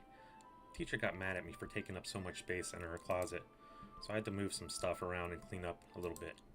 It's all still there, I just had to organize it a bit. Oh shit. Top shelf's far above Natsuki's head. Man, she can't reach that. GG's. She makes a futile hop, trying to figure out how to reach her manga. Jeez. So inconvenient. I'm moving these all back down. No worries, man. I'm right there with you. I can't wait. Less than 2 weeks. I will be playing that day one. No, it's fine. If you want to talk about anything, man, this is just a chill stream tonight. I mean, really, all my streams are chill, so talk whatever you want. There's plenty of room on these shelves. And besides, they're really pretty to look at when they're all lined up. Why would you waste that on the top shelf? Ah, Natsuki. It's still on the wall there. In the closet, there's a collapsible stool that's hanging on the wall. If you want, I can reach up there and hand them to you. I can get them myself. Natsuki grabs the stool from the wall and folds it. Think I'm too short or something? I mean, you knew it. Well, you know what? Just watch me. Natsuki hops on the stool, which ends up being a little wobbly because of its collapsible design. Ah, careful. I know what I'm doing. Standing on the stool, Natsuki's fingertips reach the top shelf. Stool would be enough for me to easily grab the books, but Natsuki is being stubborn as usual. Natsuki uses her fingers to scoop one of the smaller boxes to the edge of the shelf. See? Yeah. The box suddenly tips. Natsuki barely catches it before it falls to the floor. Stool wobbles.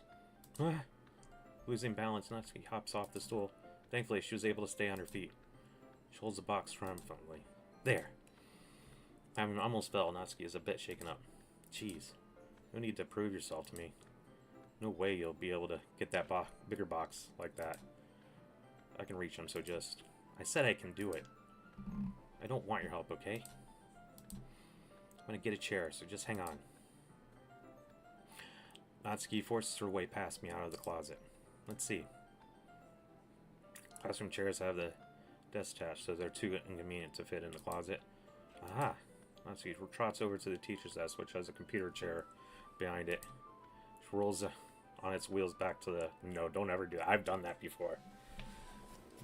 Like get on an office chair with the wheels. You're looking to break something. She rolls it on and wheels back over to the closet. It's a little dangerous since the chair swivels and rolls. I've already learned my lesson, so I keep my mouth shut. Natsuki climbs onto the chair, then slowly balances onto her feet. Since she refuses my help, I take a seat with my back against the side of the doorway. Simply watch.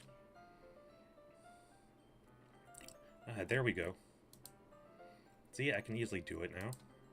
Natsuki grabs a stack of manga and bends down to put it on the shelf below. The chair swivels. Natsuki catches herself on the shelf. What are you doing? Can you at least hold the chair steady instead of sitting and doing nothing? Who was it told me not to help? Yeah, I got you. Hold the chair while Natsuki reaches back up. I can almost see up your... I can almost see up her skirt. Ugh. Force myself to turn away. Natsuki seriously didn't think this through. Once she realized I'll be dead. Natsuki wraps her arms around the Parfait Girls box set, easily the largest one on the shelf. Heavy. Hey, senpai. I don't think I can bend down without falling. Hurry and take this one. Then I have to... Why do they say so much? But then I have to let go of the chair. That's fine. Just for a second. Hurry up. Alright. Oh god, this ain't gonna end well. Let me just stand up. I slowly release my grip from the chair. What do you mean, stand up? Natsuki looks down at me. Why are you all the way back? Huh? Natsuki looks like she just realized something, but she'll lose her balance if she moves. Natsuki, the box. What are you looking at? You're trying to look at my... Natsuki's legs shake. I'm not. I was just... Natsuki, don't try to move. Just give me the box. You perv? You set me up. Go away. Now. But... I'll do it myself. Chair suddenly swivels beneath Natsuki's feet. Natsuki. Yeah. The scene turns into chaos in a split second. The chair flies from under Natsuki's feet. Frantically, I try to catch her. Don't they have a mode where they voice act? I thought. Box topples out of her hands and the box goes flying. I'm gonna have to check that for the next stream. That'd make it so much easier. I got you. Crash. The full force of Natsuki's body against me throws me to the ground. A whole bunch of books pelt me in the face. Natsuki tries to shield herself with her own arms as her face lands straight on my chest. Oh boy. My right arm and my back seriously felt the impact. Slowly, Natsuki comes to her senses. She presses her arms straight into me to prop herself up. Natsuki seems to realize it's not the floor that's beneath her. Gross, gross. Fist pounds into my chest. Natsuki then hoists herself to her feet. What were you thinking? You sicko? Everything okay here? Over here?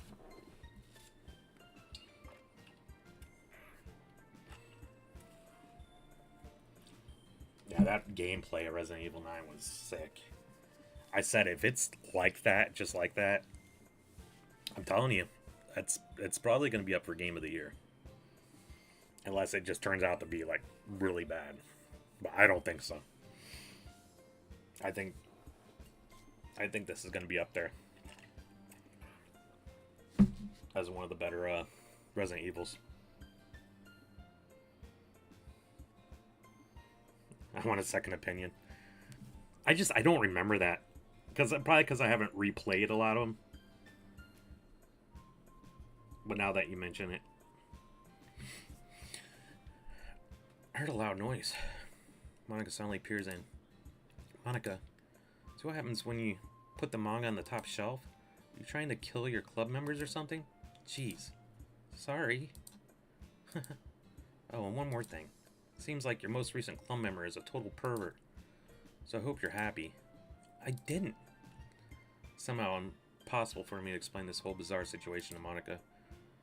I didn't do anything, I swear. I know, don't worry. Monica says that quietly to me. You and Leon go way back. I can't say like we go way back, but I think I played as him. No. I played as him in 2 and 4. I didn't play 6, I don't think. I need to play that one. And then Ethan, I played 2 games with him, so... But probably probably Leon's probably my top, with Ethan a close second. Monica says that quietly to me. Looks like I'm off the hook. Oh no. My. Huh? Look down. Natsuki is kneeling on the floor holding one of her books that are scattered all over the floor. There's a large diagonal crease along the page that she is desperately trying to smooth out. Oh, it must have landed on the page. Natsuki tries a bit more to fix the creases, but she can't get it out. Suddenly she gives up and slams the book shut, then throws it to the floor. Do mangas have, like, are they like almost like comics, like where they have like some of them are valued a lot? Your first Resident Evil was 5? Nice. So you played like the old school ones before they started doing all the remakes in like 7 and 8. See, like 7 was my first. And then they started doing the remakes of 2, 3, 4. And I played all those to get some of the story, and then 8 came out. And instead of continuing to yell, she just lowers her head. Oh, is she crying? Natsuki, are you? No. Natsuki's voice squeaks. There's tears on her face. God, man, that mean that much to her? I'll get the crease out, okay? It's partially my fault, so... Natsuki shakes her head, still looking down. No. Don't even care that much. Just... having a really bad day today. It's gonna start getting serious now. Natsuki sobs again. I didn't mean to take it out on you. Really didn't mean to. It's fine. Like, she lives in an abusive home. Yuri, I think, is just... or becomes... Sayori's, like, got deep anxiety and depression. Is there anything that you want to talk about? Natsuki shakes her head. Just every day is so hard. Damn. Facts. Just want to. Comes a club and Natsuki falls silent again. Can't press her, so I can only do what I know how to do. Alright. Well, I'll help clean this up. I'll move the rest of your manga for you. I pick up volume 2 of Our Fate Girls. We'll set this one aside. This will help cheer you up a bit, right? We can get started on it once we're done here. Natsuki looks up with her glossy eyes. Her lip quivers. You're really nice to me. That sounds really strange coming from Natsuki. I didn't expect that at all. Well, I'm just trying to I'm just treating you like a friend, you know? Natsuki lowers her head and stifles another sob. I can't speak right now. I'm not sure what happened to her, but being nice is the least I can do. Next couple of minutes are silent between us as I begin gathering the scattered books. Make sure to slip them into the box in their correct order. I forget how one route playthrough on this, how long it takes. Might not be long. I might be able to complete this if it's... How late is it? I mean, it's 12. I got nothing to do tomorrow, so I think we're right. Just picture myself hanging out with Leon and fighting songs. That would be awesome. Terrifying, but awesome, because you know Leon would have your back. You know what? I think I said this yesterday. I'll probably repeat myself, but his voice actor is going to be at the convention next month that we're going to. Isn't long before we're done, and I hoist the box onto the shelf where Natsuki wanted to put it. I mean, that would actually be kind of cool to go meet him right after the game came out.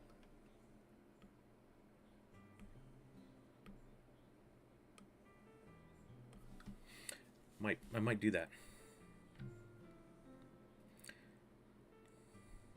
Isn't long before we're done, and I hoist the box onto the shelf where Natsuki wanted to put it. Then I get on a stool and quickly finish moving the rest of her books from the top shelf. Alright. I should do it. I hop off the stool. Natsuki averts her gaze. Thanks. It's nothing. Natsuki is holding the volume I set aside in her hands. Alright, I'm ready. Good. Even if you weren't, I'd make you anyway. You're taking responsibility for what you said. Think about cheering me up. If you insist. Sit in the same spot as last time and I open the second volume. Natsuki's mood quickly improves, laughing and pointing at things out to me. Surprisingly sharp, making note of a lot of subtle repeated jokes and background elements. In the end, I'm pretty impressed by how everything ties together in this manga. I guess Natsuki has a good taste after all. After some time, Monica gets our attention as usual. It's time to share poems again. Guess I'll be holding on to this for now. Yep. Even you sound more enthusiastic this time. Well, I'm starting to get into it, you know. Told you. Yeah. Turn to my seat and slip the book into my bag.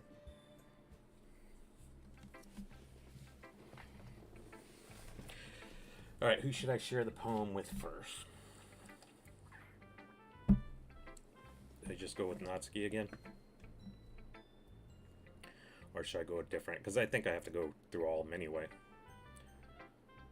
Let's just start with Sayori. Let's just go down the list. Oh, I like this one, Senpai. Has some nice feeling in it. I'm glad. Still, though, tone makes it sound like you liked yesterday's poem better. I guess you caught me. Sometimes, you know, you more it a little too well for my own good. Don't just try to be nice about it. If I'm doing a bad job, then I'd rather just hear it. No. I still like this one, I promise. No, I wouldn't lie to you, Senpai. Never ever. Yeah, I guess so. What made yesterday's poem so great compared to this one, then? Well, I'm not very good at figuring out if poems are good or bad. That's why I just go by my heart. If it makes me feel things, then it must be a good poem. Not sure that's exactly how it works. Then again, I guess conveying feelings is a pretty important part of this whole thing.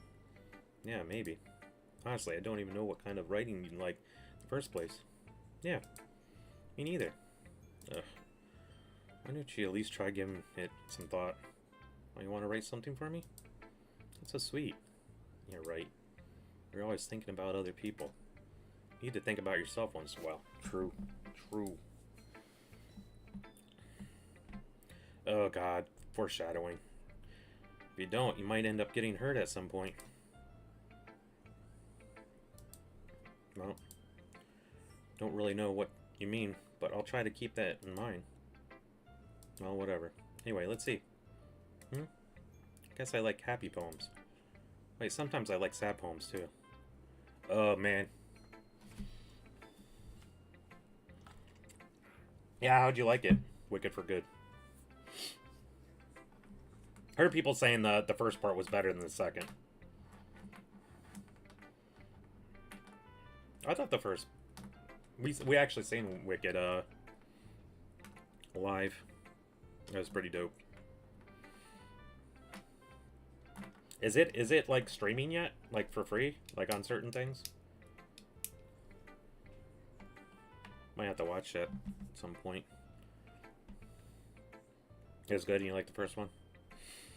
I'll have to check to see. It should probably be about now that they start putting on streaming for certain things. I think it would be on Peacock or something.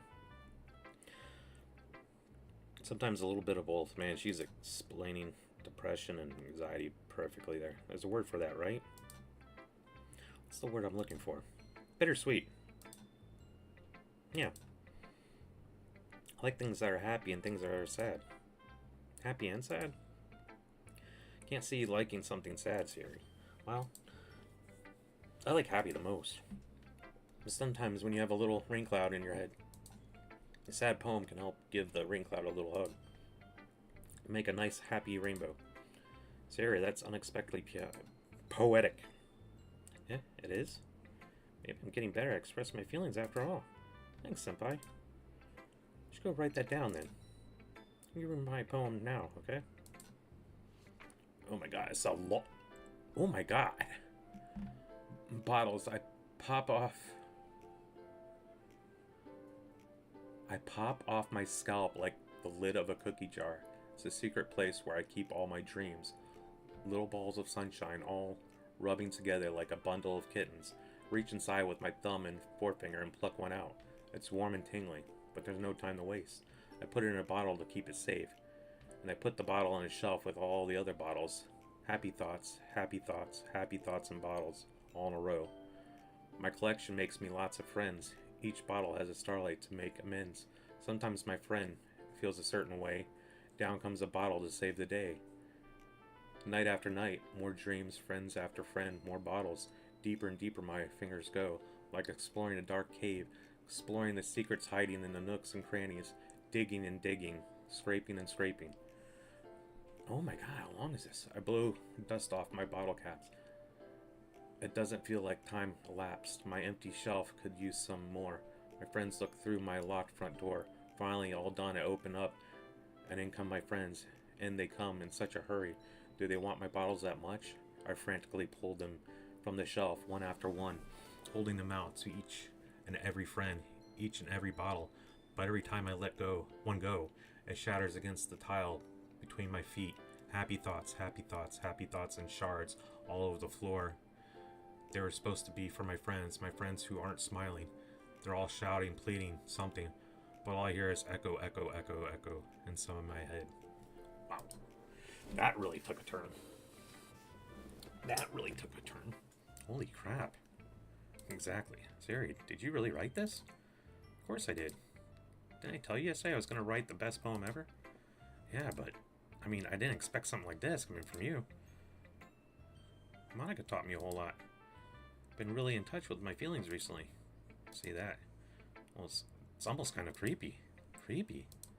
Well, not exactly. Maybe because I'm so used to you being cheerful. Well, never mind. I'm thinking too hard about it. Point is, it came out good. So you should be proud of it. Oh, thanks. I feel like I was meant to express myself this way. It even helps me understand my own feelings a little bit better. Writing is like magic. I've gotten pretty passionate about this, huh? Hope you keep it up. Yeah. Writing's the best. I'm gonna keep writing until I die. Don't get ahead of yourself. Sayori's always had a habit of getting obsessed with something before dropping it no more than a week later. Yeah, I've done that plenty of times. I wonder if this is one of those times. But seeing the passion in her eyes makes it hard for me to be pessimistic. Alright. Natsuki reads my poem. She keeps glancing at me, then back at the poem. By now, she must have read it more than once. Is it that bad? No, it's not. It's good. It's really good okay? There, I said it. This wasn't supposed to happen at all. Why can't you just be bad at this?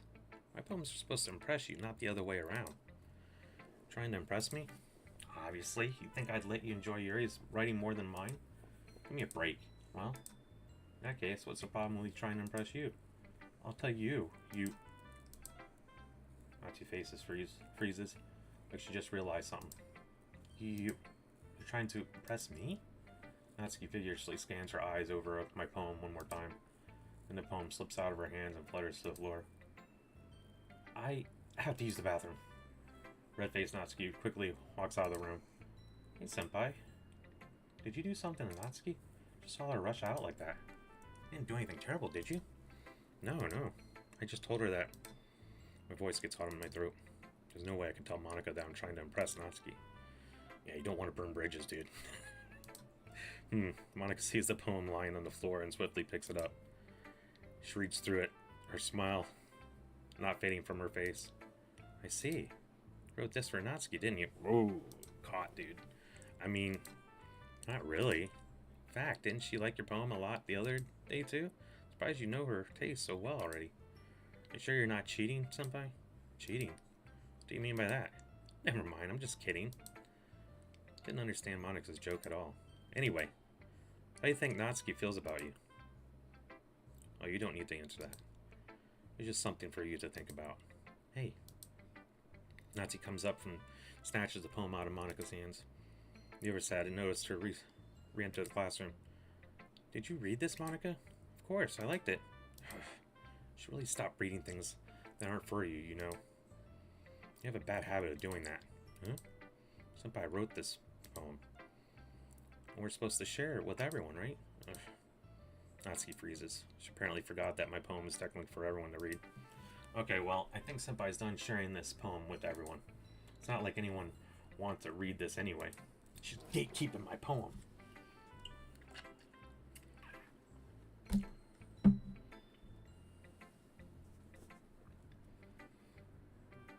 Zombies. In fact, I'm just gonna hold on to this. If you insist. What? Why are you looking at me like that? Like what? Ugh, never mind. Oh, Natsuki. I'll give you the poem, but that's still not very fair to Yuri. She hasn't gotten to read it yet. So what? Well, I guess Senpai is right, Natsuki. It's not fair if you don't let everyone finish reading it. Fine. Natsuki returns my poem. It's not like she's going to like it, though. Anyway, read my poem now. And no, I won't let you keep it. This is my only copy. Amy likes spiders. You know what I heard about Amy? Amy likes spiders. Icky, wriggly, hairy, ugly spiders. That's why I'm not friends with her. Amy has a cute singing voice. I heard her singing my favorite love song. Every time she sang the chorus, my heart would pound to the rhythm of the words. But she likes spiders. That's why I'm not friends with her. One time, I hurt my leg really bad. Amy helped me up and took me to the nurse. Tried not to let her touch me. She likes spiders, so her hands are probably gross. That's why I'm not friends with her. Wow, prejudice much? Amy has a lot of friends. I always see her talking to people. She probably talks about spiders. What if her friends start to like spiders too? That's why I'm not friends with her. It doesn't matter if she has other hobbies. It doesn't matter if she keeps it private. It doesn't matter if it doesn't hurt anyone. It's gross. She's gross. The world is better off without spider lovers. I'm gonna tell everyone.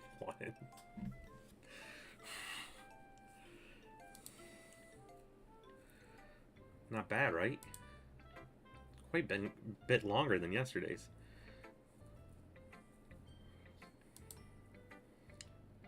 Yesterday's was way too short. I was just warming up. Hope you didn't think that was the best I could do. No, of course not. Anyway, the message is pretty straightforward in this poem. I doubt I have to explain it. Sometimes you can explain complicated issues with much simpler analogies. And it helps people realize how stupid they're being. Like anyone would agree that the subject of this poem is an ignorant jerk. Do you know people like that? Oh, you know... She's... Probably in the poem, she's seeing herself as Amy.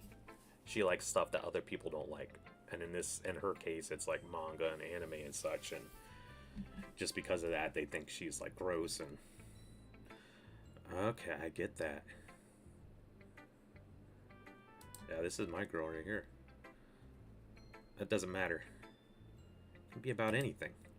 Or to be easy to relate to. Everyone has some kind of weird hobby or guilty pleasure. Something that you're afraid if people find out, make fun of you, or think less of you. Does anyone have that? Does anyone have a hobby or something that you have or are afraid? I mean, you don't have to say it. I'm trying to think. To be honest, I think it was like I don't think I was like afraid or people making fun of me or anything, because I did when I got into anime. I would draw it in class and draw it in art class, so I didn't kind of shy away from it. Now, I didn't go up to people and be like, "Oh, do you like anime? Or you like anime?" And I wasn't like that. I kept to myself and my group of friends that also liked it. But I think that's the only thing I can. Yeah. I'm pretty much open book when it comes to that stuff. Like, people know I like video games, Final Fantasy, especially Zelda. Like today, we were at the restaurant, and being Valentine's Day, I don't know if they do it all the time, but they had a stage up there, and they had a guy come out and say we're gonna have like a little trivia here. They're gonna have the DJ play like the first few seconds of a theme song from a TV show, and the first one that gets it right, it gets a little ticket for a free shot. But the thing is, you have to run up to the stage and touch the stage first. Who doesn't like anime? You'll be surprised. There's a lot of, even in Japan. I've had friends in Japan that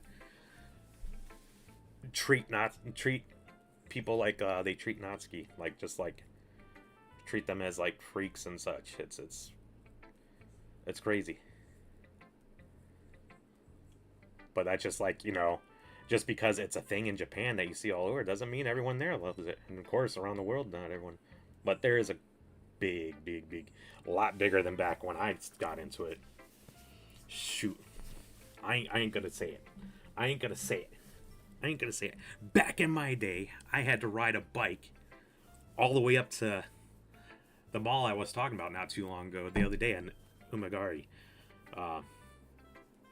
Back when that mall first was like when it first opened, I'd ride my bike up there or whatever. They had a video store in there. It's called Suncoast, and they would be like the only ones that would get like this is gonna really sound old, VHS tapes of episodes from anime, and I'd go there and I'd have to. They come out every they have like 3 or 4 episodes come out every like few months, and I go up there and buy it. Why do they give these characters such huge heads though? They really over exaggerate. I mean, it's a neat style, but anyway. God, I'm branching again. But yeah, no, I would go to that place to get my anime because that was the only place, and you didn't have like all the bookstores and places with the manga like it is now. But yeah, I go there and get the VHS tapes, and they were expensive. Like just for one tape with like 4 episodes was like $35. Oof. Now you can stream anime, manga. You can read it online. Something that you're afraid of if people find out. They make fun of you or think less of you. That just makes people stupid. Truth. Who cares what someone likes? As long as they're not hurting anyone. It makes them happy. Wow. I think people really need to learn to respect others for liking weird things. I always say normal scares me. Well, you're definitely right. At least I can relate to that.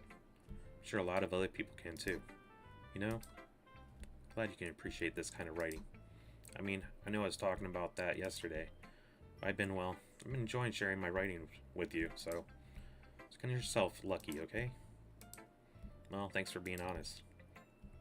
What's that supposed to mean? I'm always honest. Jeez. Just look forward to tomorrow too, okay? Alright, I will. Alright. Yuri. Can't wait to see what she wrote. Are you still mad at me? Huh? For disrespecting Natsuki yesterday. Because reading this poem. Now I know you got mad at me. Now I know why you got mad at me. Because you prefer her writing over mine. It's not really true. I mean, when I disrespected her, I disrespected you too, didn't I? Oh no. Yuri. Might be reading into this a little too much. How could I be so stupid? I always let these things happen. Whenever I think before I speak, I just come off as awkward and unlikable. If I speak without thinking, the things I want to keep inside come out and make people hate me. So please, don't force yourself to be around me. I know this is what Monica wants, but it's not fair to you when you could be enjoying your time with Natsuki Sayori. Yuri, please. Makes it easier for me if you don't express any concern. Besides, I have my books with me. That's all I need. Grace smiles sadly and puts her head down on her desk. Frustrated. I don't hate her. It's as if she's not compatible listening to me over her own thoughts. Inside of myself. All I can do is accept that that's how she is. She wants to be left alone, then I have no choice but to abide to that request. So I completely closed off that route with Yuri just there. I don't think I've seen that before. Wow, so I didn't even get to see her poem.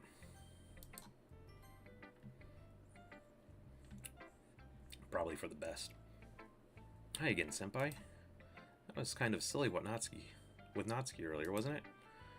Glad the two of you have been getting along so well. That's one way of putting it. Anyway, I already read your poem, but you can go ahead and read mine now. I like the way this one turned out, so I hope you do too. I hope it's a lot shorter. Okay, it is. Save me. The colors, they won't stop. Bright, beautiful colors, flashing, expanding, piercing. Red, green, blue. An endless cacophony? A meaningless noise. The noise, it won't stop. Violent, grating, waveforms. Squeaking, screeching, piercing. Sine, cosine, tangent. Like playing a chalkboard on a turntable. Ooh, God, that really gives the visual. Like playing a vinyl on a pizza crust. That does too. An endless poem of meaningless. Load me. Wow. It's even more abstract than the last one, huh? Guess it's just the way I write. Sorry if you don't like it. No, I never said that. It's kind of a thing I never really seen before, I guess. Kind of like playing with my space on the paper. Choosing where and how to space your words can totally change the mood of the poem. It's almost like magic. The way I wrote the lines really short makes it feel like they're trying to speak over the noise. God, man, they really dissect this poem stuff. I need a save. I haven't saved yet. Okay. I feel safe now. I see. Man, I've been playing this 2 hours already? This is a pretty long game. I see. It's still hard for me to tell what it's about, though. Sometimes asking what a poem is about isn't the right question. A poem can be an abstract as a physical expression of a feeling, or conversation with the reader. So putting it that way, not every poem is about something. Anyway, here's Monica's writing tip of the day. Sometimes you'll find yourself facing a difficult decision. When that happens, don't forget to save your game. You never know when you might change your mind. When something unexpectedly may happen. Wait, is this tip even about writing? What am I even talking about? Things are going to start getting weird. That's my advice for today. Thanks for listening. Shit's gonna start going down tomorrow. Okay, everyone. We're all done reading each other's poems, right? I didn't read Yuri's. I have something extra planned today, so if everyone could come sit at the front of the room. Is this about the festival? Well, sort of. Do we really have to do something for the festival? It's not like we can put together anything good in just a few days. We'll just end up embarrassing ourselves instead of getting any new members. That's a concern of mine as well. Don't really do well with last-minute preparations. Don't worry so much. We're going to keep it simple, okay? Won't need much more than a few decorations. Saria's been working on posters, and I've designed some pamphlets we can give out during the event. Okay, that's great and all. But that doesn't tell us what we're actually going to be doing for the event. Oh, sorry, I thought you heard about it already. We're going to be performing. Performing? Monica. Yeah, we're going to be having a poetry performance. Just are going to choose a poem to recite during the events. But the cool part is, we're also going to let anyone else come up recite poems too. Sayori's putting it all on the posters in case anyone wants to prepare ahead of time. Sayori has been coloring a poster, holds it up for us to see. You kidding me, Monica? You didn't already start putting these posters up, did you? Well, I did. Do you really think it's that bad of an idea? Well, no. It's not a bad idea. But I didn't sign up for this, you know? There's no way I'm going to be performing in a group of people like that. I agree with Natsuki. I could never in my life do something like that. Imagine it. Yuri shakes her head in fear. Guys. No, Sayori. I understand where they are coming from. Remember, Natsuki and Yuri have never shared their poems with anyone until just a couple days ago. It's a lot to ask for them to recite their poems out loud to a whole room full of people. I guess I kind of overlooked that. So, I'm sorry. But I still think we should give it our best. We're the only ones responsible for the fate of this club. We start the event and each put on a good performance. They'll inspire others to do the same. The more people we form, the better we'll be able to show everyone what literature is all about. Yeah, it's about expressing your feelings, being intimate with yourself, finding new horizons, and having fun. That's right. And those reasons that we're all in this club today. Don't you want to share that with others? To inspire them to find the same feelings that brought you here in the first place? I know you do. I know we all do. If all it takes is standing in front of a room for 2 minutes reciting a poem, then I know you can do it.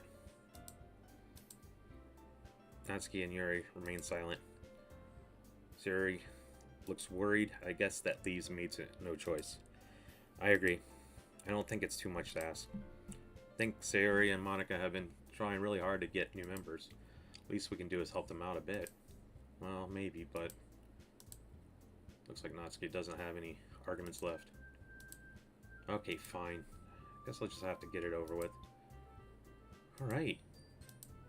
Thanks, Natsuki. What about you, Yuri? Yuri dejectedly glances around at everyone else's expectant faces. I guess I don't really have a choice. That's everyone. You're the best, Yuri. This club is seriously going to be the death of me. Oh gosh. You'll be fine, Yuri. But anyway, let's move on to the main event. I want each of you to choose a poem of yours. We're going to practice reciting them in front of the class. No way. Monica, this is too sudden. Well, if you can't recite your poems in front of the club, how do you expect to do it in front of strangers? Oh no. Don't worry. I'll start off to help everyone feel a little more comfortable. Can I go next? Of course. Now let's see. Monica flips through her notebook to the specific poem she has in her mind for herself. She then stands behind the podium. The title of this poem is The Way They Fly. I need some water.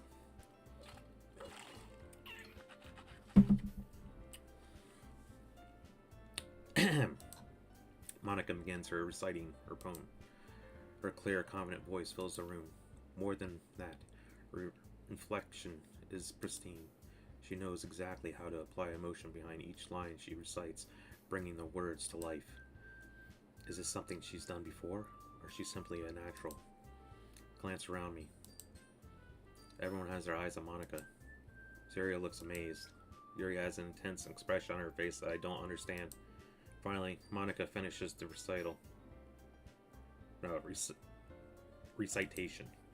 The four of us applaud. Monica takes a breath and smiles. That was so good, Monica. Thank you so much. I was just hoping to set a good example. You ready to go next, Yuri? I'll go next. Yuri's fired up all of a sudden. Yuri clutches at a sheet of paper between her hands and stands up. Keeping her head down, she walks quickly over to the podium. This poem is called... Yuri anxiously glances at each of us. You can do it, Yuri. It's called After Image of Crimson Eye. Yuri's voice shakes as she starts reading the poem. Just a moment ago, she practically refused to do this. Why is she suddenly putting in so much effort? As Yuri gets past the first couple of lines, her voice changes. It's almost like what happens when Yuri gets absorbed into her books. The quivering words transforms into sharp syllables of fierce and confident woman. The poem is full of twists and turns, structure that she enunciates with perfect timing. This must be a rare glimpse into the whirling fire Yuri keeps concealed inside her head. Suddenly, she's finished. Everyone is stunned. Yuri snaps back into reality and glances around her as if she's bewildered even herself. It's up to me to save this situation. I'm the first one to start applauding. Everyone joins me afterward. We give Yuri the recognition she deserves. It's not that we didn't want to applaud for her, but we're caught so off guard that we must have forgotten. As we applaud, Yuri holds the poem to her chest and rushes back to her seat. Yuri, that was really good. Thank you for sharing. Looks like Yuri is down for the count. Okay, I guess I'm next then. Yuri hops out of her chair and cheerfully walks to the podium. This one's called My Meadow. Sorry, I giggled. Yuri. It's a lot harder than I thought. How do you guys do it so easily? Try not to think of it as like you're reciting to other people. Imagine you're reciting it to yourself, like in front of a mirror in your own head. It's your poem, so it come out the best way that can. I see. Okay then. Yuri begins her poem. Somehow it feels like her soft voice has made a perfect match. The poem isn't aimlessly cheery like Sayori is. It's serene and bittersweet. If I were to read this on paper, I wouldn't think much of it, but hearing it come from Sayori's voice almost gives it a whole new meaning. Maybe this is what Sayori meant when she said she likes my poems. It's like I get to reach more deeply into someone thought I knew through and through. Sayori finishes and we applaud. I did it. Good job, Sayori. Even Senpai liked it. So that's a good sign. What does that even mean? Came out nicely, Sayori. The atmosphere of the poem fits you really nicely. But might be the other poems wouldn't work well with that kind of delivery. I don't really understand. In other words, I've seen poems of yours where that sort of gentle delivery wouldn't work as well. They might need a little more force behind them, depending on what you're reading. Oh, I know what you mean. I've been practicing that kind of thing. It's just embarrassing to do it in front of everyone. And next time I'm going to make you pick a poem that challenges you a little more. You don't have much time before the festival, you know. Okay. Now, who's next? Natsuki?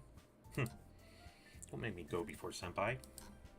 It's not like I can compare it to you guys anyway. I would always, whenever they had us get in front of a class or anything to speak, give a presentation, if they allowed us to volunteer, I would go first. Just get it over with. Get it over with. Why be the last one? Because then that whole time you're just like, especially like you're like me, you had like anxiety about it. You didn't want to be up there, but you had to do it. So why have that anxiety through like most of the class time? Just get it over with, then you can sit there and chill and listen to everyone else's. Might as well let Senpai lower everyone's standards a little bit before I have to do it. Natsuki. It's fine, it's fine. Might as well get it over with. But it's not like I have much of a selection of what to read. I'll just have to go with what I wrote for today. I stand up and step up to the front of the podium. Everyone has their eyes on me, making me feel terribly awkward. I recite my poem. Since I'm not exactly confident in my own writing, it's hard to put energy into it. Despite that, once I finish, I receive applause anyway. Sorry, I'm not really good as everyone else. Don't worry about it so much. I think it's less about your abilities and more about your lack of confidence in your writing.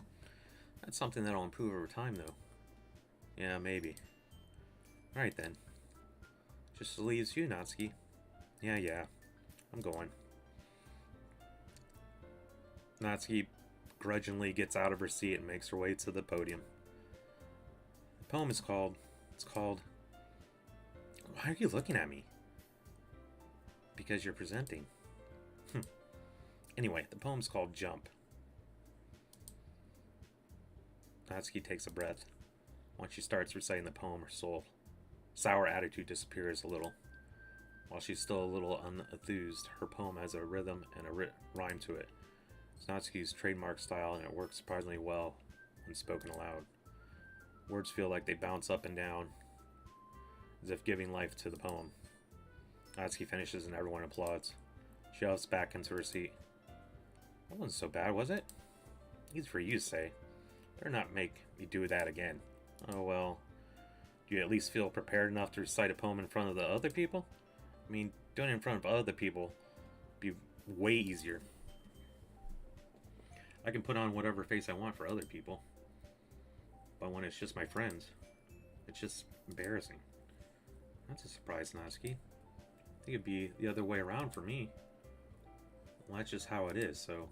Well, I guess in that case, we won't have much to worry about for the festival. That said, I want to thank everyone for coming through. It might be hard, but I hope that you all have an idea of what it's like now. Make sure you pick up home and get enough practice before the festival, okay? We'll be making pamphlets, so let me know ahead of time what you'll be reciting. Jeez. I should probably find some other poem to recite instead. That's fine too. It doesn't have to be your own. I'm already pleasantly surprised that you're putting in all this effort for the club. Makes me really happy. Yeah, chills. Yeah, no problem. Okay, everyone. I think that's it for today. I know the festival's coming up, but let's try to write poems for tomorrow as well. Been working out really nicely so far. So I'd like to continue that. As for the festival, we'll finish planning tomorrow, and then we'll have the weekend to prepare. Monday's the big day. Can't wait. Who has a festival on a Monday? Oh, have it on a Friday.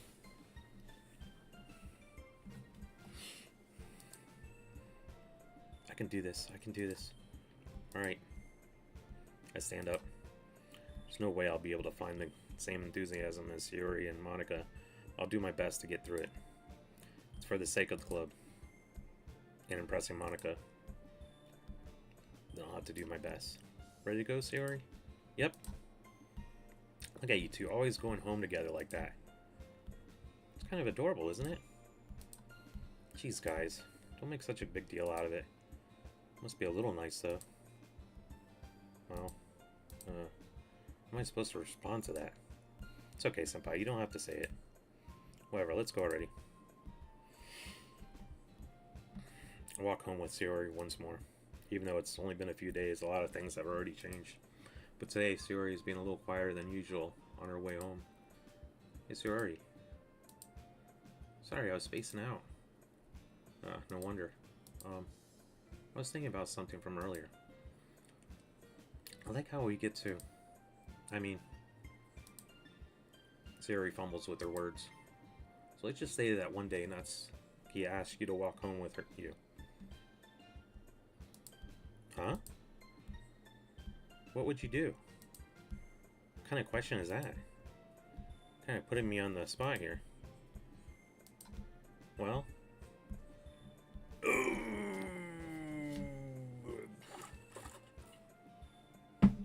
I said I was doing the Natsuki route. Ah, man.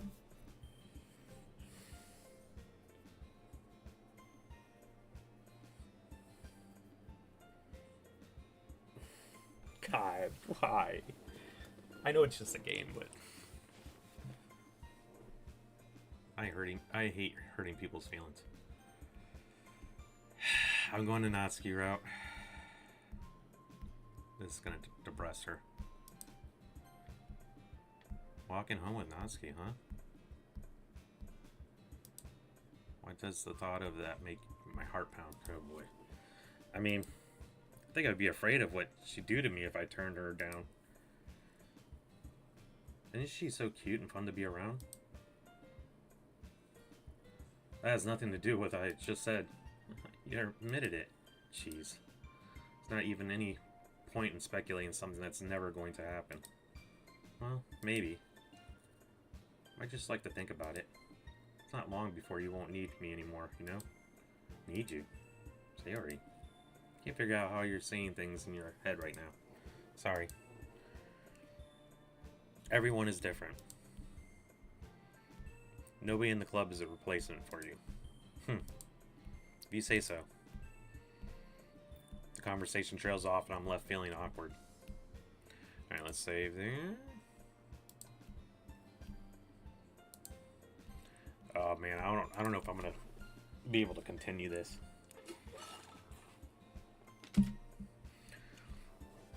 This is one of those games that get real. They get real fast. But it was kind of her fault for trapping me with such a weird question. I can't just lie to her. But if there's something that makes her happy, I would hate to take that away from her. That's why I said there's no point in speculating. What makes her happy is you. Then again, the festival's only a few days away. Who knows what will happen in that time? Alright, here we go. Alright. Oh, we know Papa. I think Bubbles. Yep. Parfait, definitely. I don't think she was Boop, was she? Anime. Easy.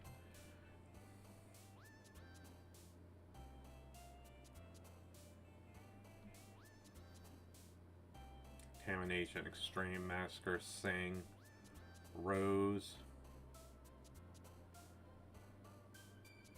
I can't remember if Doki Doki was her or Cheer? Okay. Whew. Fun, music, tears, fear, lust, kiss, loud, lipstick, lollipop. She likes lollipop. Spinning, insight, treasure, socks, rain cloud, electricity, unstable, grief, portrait, incapable. God, none of these really. Socks? Rain cloud would be Sayori. Unstable would probably be hers. Grief would. It could be any of them. Portrait, I have no idea.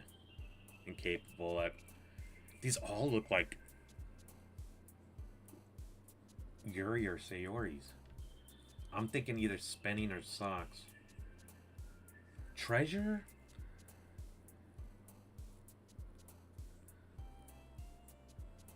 Fuck it, I'm gonna say socks. Whew.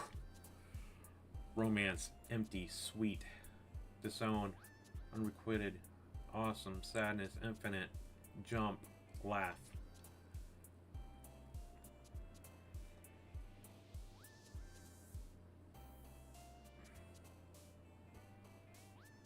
Romance. I mean, she does like manga like that. Oh no, Sayori. Okay. Covet, sunset. Very strawberry, death, landscape, aura, cute. Headphone, sugar, candy, marshmallow, giggle, prayer, dance, judgment, Shane, sunny. She likes sun, so now headphones, sugar, yeah. Peace, warm, swimsuit, games, embrace, graveyard, adventure, journey, daydream, fantasy. That could be any of them. Beauty, anger, happiness, disaster, together, whisper, nature, clouds, smile, hope.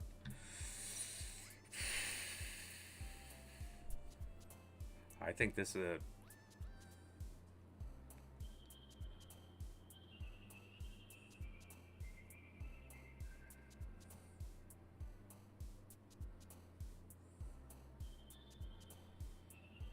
Together? Let's see. Rainbow, ribbon, starscape, precious, entropy, email, excite bunny.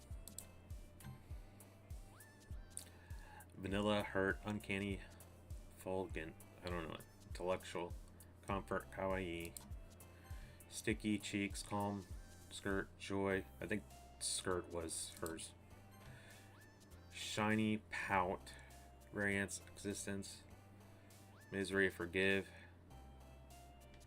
skipping, breathe, pleasure, poof. Shiny? Fester, shopping, depression, party, alone, suicide, heartbeat, feather,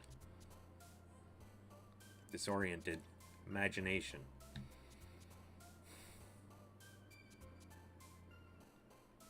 I am not clicking suicide. Shoot, these are all bad ones.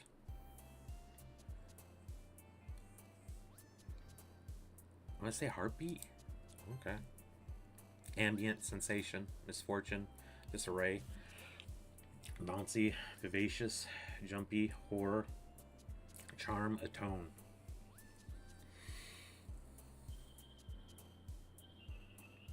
Not horror. I'm thinking either charm, sensation. Fuck. That's all right. Most of them went to Natsuki. Cry, frightening, pink. That was easy. Oh man, I'm the last one here again. Don't worry, I just walked into. We're practicing piano again. Yeah. Must have a lot of determination. Starting this club and now picking up piano. Well, maybe not determination, but I guess passion. Remember that the club wouldn't be here if it wasn't for all of you. I'm super happy that you're all willing to help out for the festival too. I can't wait for the festival. It's gonna be great. Huh? Weren't you complaining about it just yesterday, Natsuki? Well, yeah. I'm not talking about our part of the festival. But it's a whole day of school where we get to play and eat all kinds of delicious food. That sounds like a bit like Sayori. You sound like a bit like Sayori. Yeah, my lips are so dry. Of course, I'm getting low on water.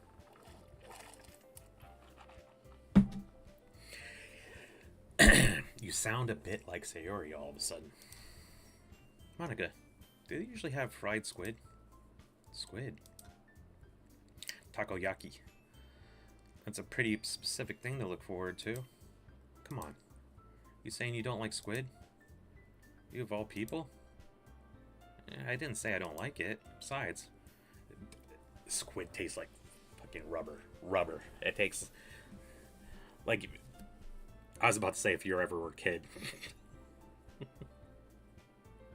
When you were a kid and they had those like the Hot Wheels and stuff where they're like the little... Did you ever like take those off, the little rubber around the tires on like some of those little cars and just like bite on it? That's what it tastes like, eating the squid. An octopus. Besides, what do you mean by you of all people? Because it's right in your name. Monica. Huh? It's not how you say my name. My name at all. Also, that joke makes no sense in translation. Oh, never mind. Let's just focus on our own event for now. Okay? Fine, fine. Reactions aren't as fun as Yuri's or Sayori's anyway. Excuse me? Where's Sayori anyway? Oh, there you are. Sayori's sitting at a desk in the corner of the room looking down at nothing. Walk over to her. Ah, man, no. I have my hand in front of her face. Huh? You're spacing out again. Ah, sorry. Don't mind me. You can go talk to everyone else. Huh? Everything alright? Of course. Why wouldn't it be? Just feels like you're a little off. Sorry for assuming things. Jeez, you worry too much about me. Fine, see? Sayori shows me a big smile. Don't let me distract you from having fun with everyone. No, alright. If you say so.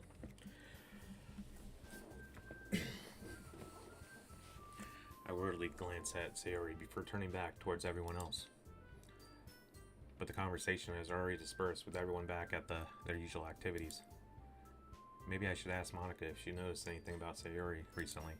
Since they've been preparing for the festival, they must be spending a lot of time together. I timidly approach Monica, who is shuffling through some papers at her desk.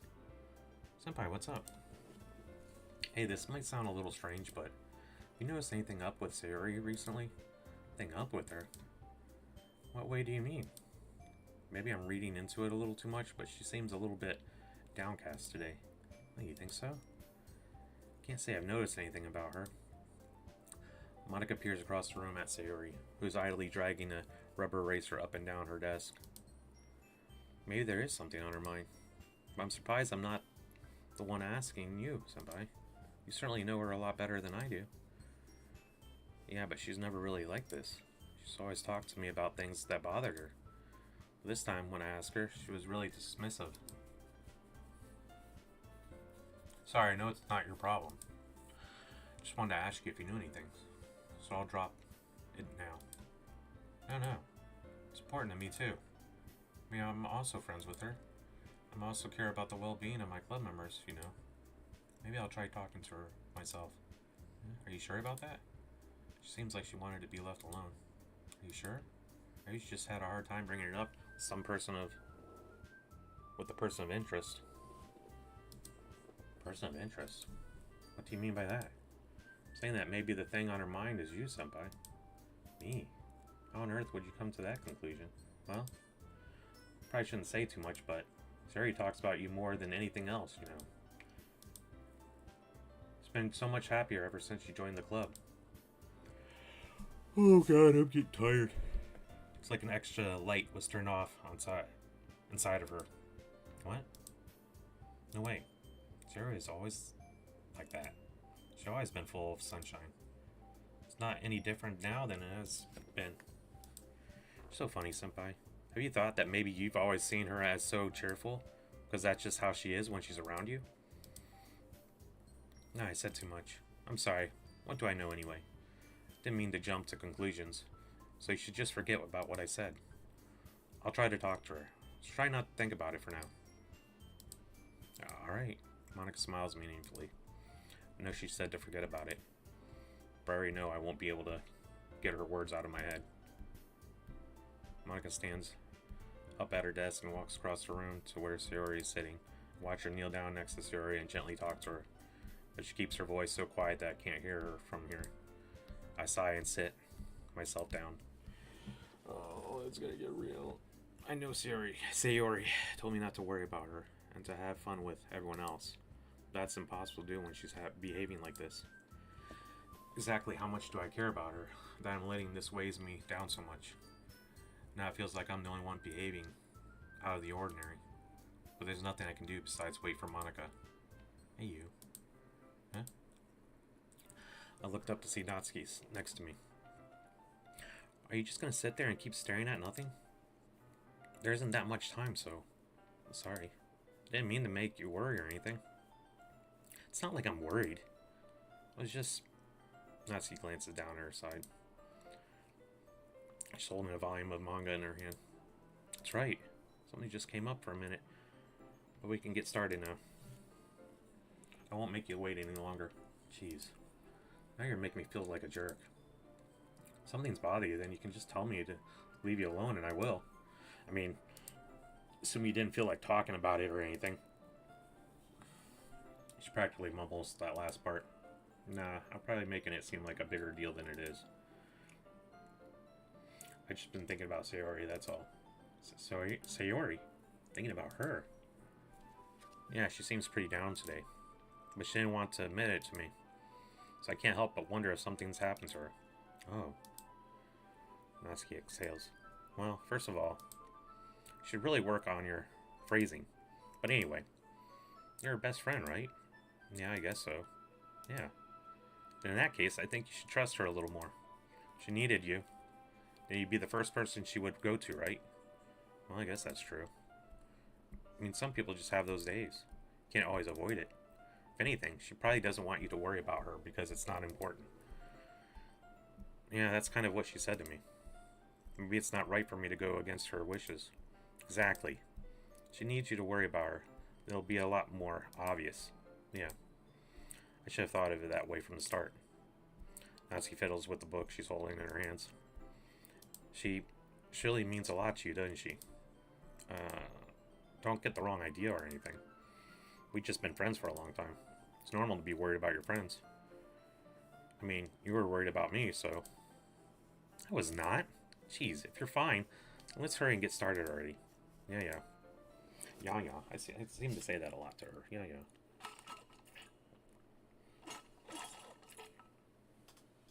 Why do you get quiet?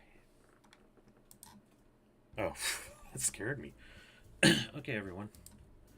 After some time passes, Monica calls out to the club room.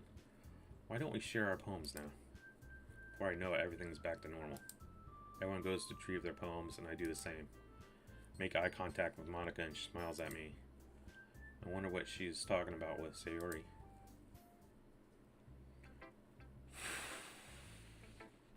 I know her poem's gonna be... Let's just get it over with. Oh, this is gonna be awkward. It's nice, I guess. Come on, I can already tell you don't like it. Well, don't need to worry about what I think. After all, you wrote this for someone else, didn't you?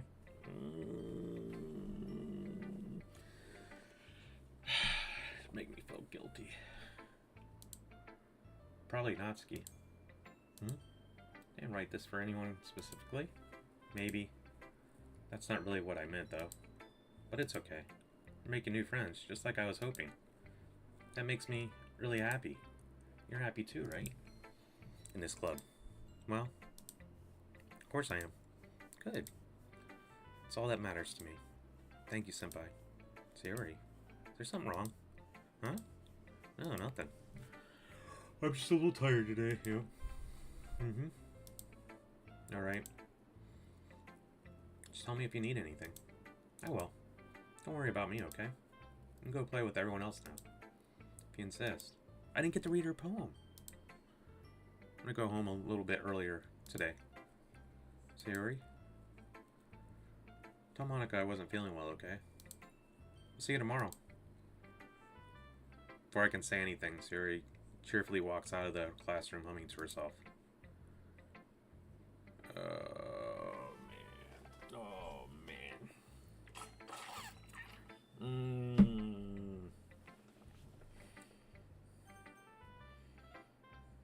Alright.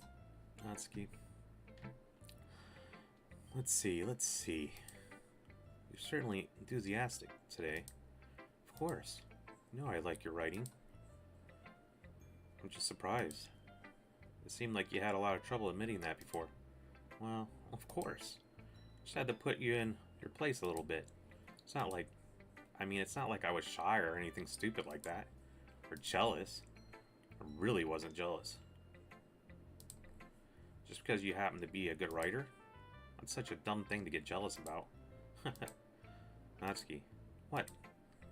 You're not very confident about your writing, are you?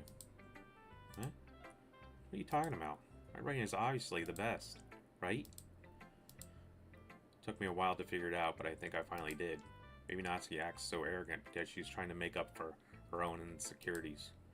If she acts like she's the best, then other people might think that way too, right? Senpai? Please just tell me you like my poems.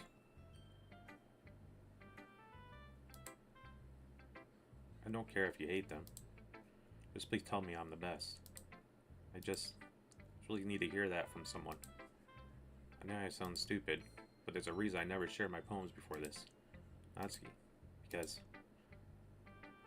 Because nobody ever takes me seriously. What's the point in sharing my poems if people just laugh and say, "That's so cute, just like you, Natsuki"? Sometimes I don't want to be cute, but nobody understands that. I try really hard when I write. The style doesn't matter. The emotions are there. Why can't anyone see that? I just want... Natsuki trails off. Maybe it's because her lip started to quiver. I look down. Fists are clenched really tightly. Hey, Natsuki. If you're not careful, you'll rip your own poem. Gently grab the poem with my own hands and slowly she relaxes her grip on it.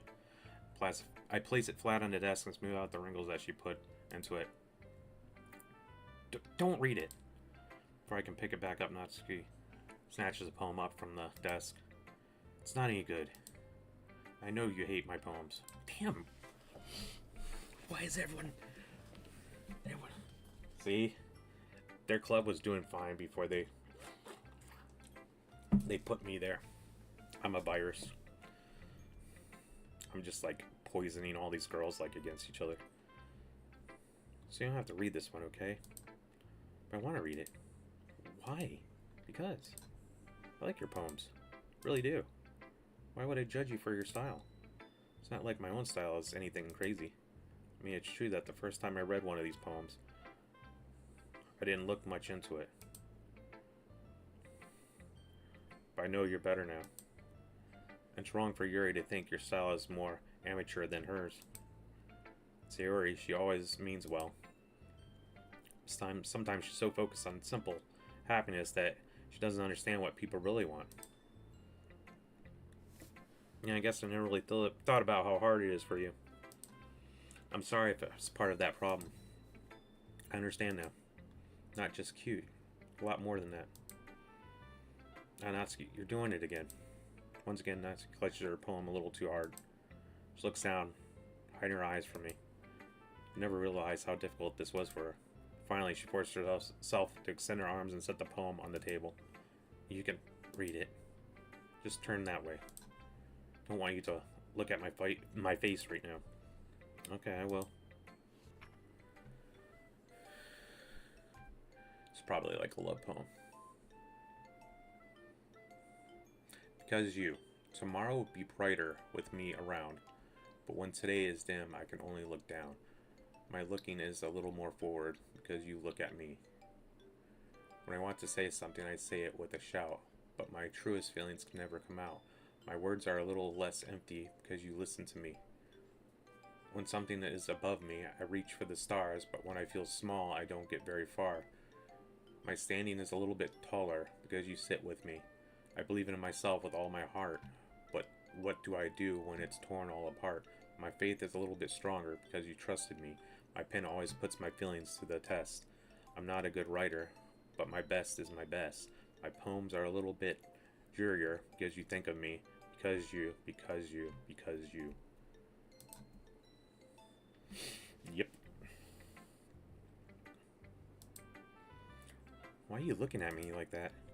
If you don't like it, then just say it. I won't get mad. No, it's not that I don't like it. It was just a little surprising to read. I guess I'm not used to hearing such nice things coming from you. Don't say that, dummy. What do you think the point of writing is? Expressing things that you can't just say. Yeah, I understand. Sorry for missing the point sometimes. I always mean well. I'm happy that you showed this to me. I liked it. Well, yeah. I'm a pro, so... Natsuki mumbles, completely failing to sound confident like she usually does. Just remember that I can think these things sometimes, too. You know, when you're nice to me, it's meaningful. I'm glad. Sensing Natsuki is satisfied, I start to hand the poem back to her. But as I do, Natsuki takes my hands and pushes them back away. Her small, soft hands surprise me with their assertion. I don't want it. Why not? I just don't. Jeez. I realize what Natsuki is doing. Unable to be honest, she's trying to give me the poem in a roundabout way. Well, in that case, I'm going to keep it. Instead of teasing her, I choose to go along with it. Good. If you didn't, I would... Never mind. I'm glad that you want it. Natsuki backpedals on her words and leaves it at that. Despite her best efforts to hide her expression, I can see her faintly smiling to herself. That's all for now, so... Go put it away before someone sees it, okay? Yeah. I'll go do that. With that, I return to my seat so I can put away Natsuki's poem.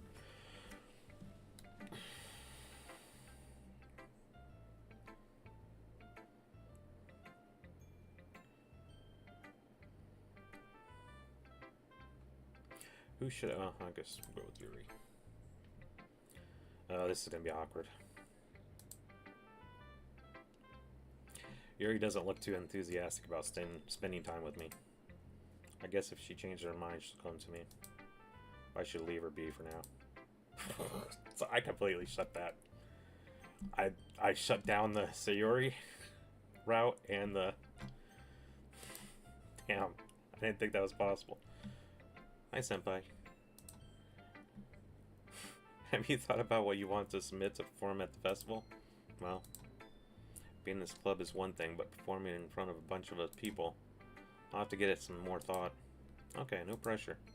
Whatever you do, I'm sure it'll turn out great. It would also make me happy to see. Anyway, let's take a look at today's poem. Sure. Let Monica take the poem I'm holding in my hands. Sticking with a Natsuki style once more, I see. You really like Natsuki, don't you? That's... Oh, come on, senpai. It's awfully suspicious, you know. Spending time with her in the club room every day. Pretending to like the manga that she's into. You know how Natsuki is. If I don't indulge her, she'll end up hating me. Huh? No, I think you're misunderstanding, senpai. It's not like Natsuki just hates anyone who doesn't give her what she wants. Yeah, she's assertive, but she's not that selfish. In fact, I think you're the only one who's indulged her as much as you have. Is that so? I kind of knew that, but I just didn't want to admit it. So I just need to ask one thing of you. Be careful, please. Natsuki is kind of unpredictable. A lot of times she doesn't even know what she wants. After all, she's the youngest one here. She might not know how to handle her own feelings properly. What I'm saying is, something bad happens that could end up damaging the club too. You wouldn't want to do that to me, right? I'm not sure how to respond to Monica. While I care about her and the club, it's also kind of unfair to bring that up. Well, you're smart. Sure you'll do the right thing. Monica smiles sweetly. Anyway, I'll share my poem with you now, alright? Alright. Ooh, it's a oh no.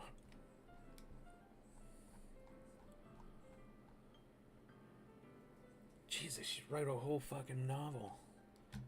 The Lady Who Knows Everything. An old tale tells of a lady who wanders Earth, the lady who knows everything, a beautiful lady who has found every answer, all meaning, all purpose, all that was ever sought.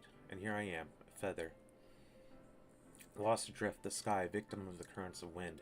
Day after day I search with little hope, knowing legends don't exist.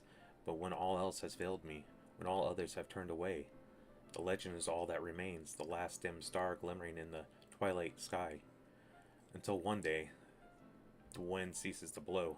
I fall and fall, and fall even more. Gentle as a feather, a dry quill, impressionless. But a hand catches me between the thumb and forefinger, the hand of a beautiful lady. I look at her eyes and find no end to her gaze. The lady who knows everything knows what I'm thinking. Before I can speak, she responds in a hollow voice. I found every answer, all of which amount to nothing. There is no meaning, there is no purpose, and we seek only the impossible. I am not your legend. Your legend does not exist. And with a breath, she blows me back afloat, and I pick up a gust of wind. Wow. Hers are too... You know, I feel like learning and looking for answers are the sort of things that gives life meaning. Not to get too philosophical or anything. It was kind of on my mind, so that's what I wrote about.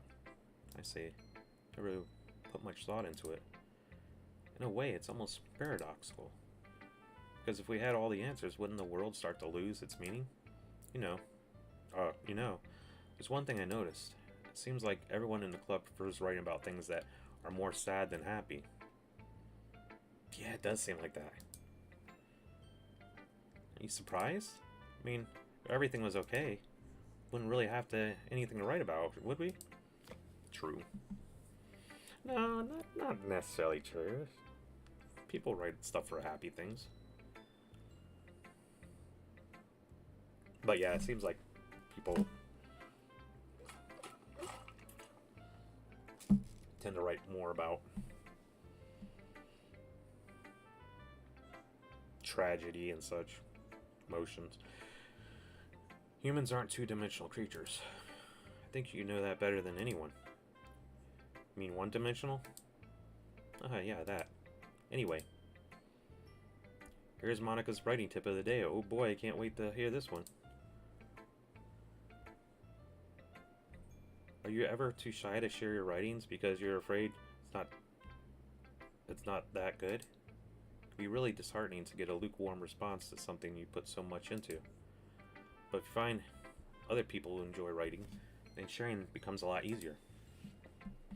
Because instead of just telling you that your writing is good, or okay, or bad, they want to focus more on everything that went into it, and the things you can work on. It's much more encouraging that way. It'll make you want to continue improving. It's almost like having your own little literature club, don't you think? That's my advice for today. I didn't get any of that. Thanks for listening. Okay, you three. All done sharing poems, right? Why don't we start figuring out... Hold on a second. Is it just me, or did you say something strange just now? Huh? Something did sound a bit unusual. That's right. You deviated from your usual catchphrase when addressing the club. Catchphrase? You don't have a catchphrase? Jeez. Why is the mood so weird today? Look, even Yuri isn't immune to it. Stagnating air is common foreshadowing that something terrible is about to happen. Your books, maybe. Look, the only thing different is that Sayori isn't here. Seems you're right.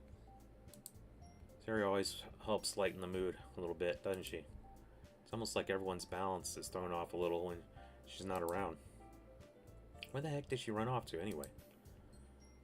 I thought she just went to pee. Natsuki, please show some decency. Oh, come on. She actually wasn't feeling well and went home early. Is that so? Hope she's alright.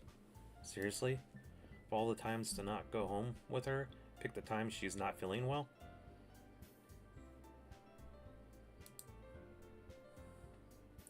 So much for you two being all lovey-dovey. No. First of all, stop misunderstanding my friendship with Sayori. Second, she kind of been avoiding me today, so I didn't want to force it. That curious expression coming from Yuri, of all people. Calm down, guys. I talked to her earlier, and everything is fine.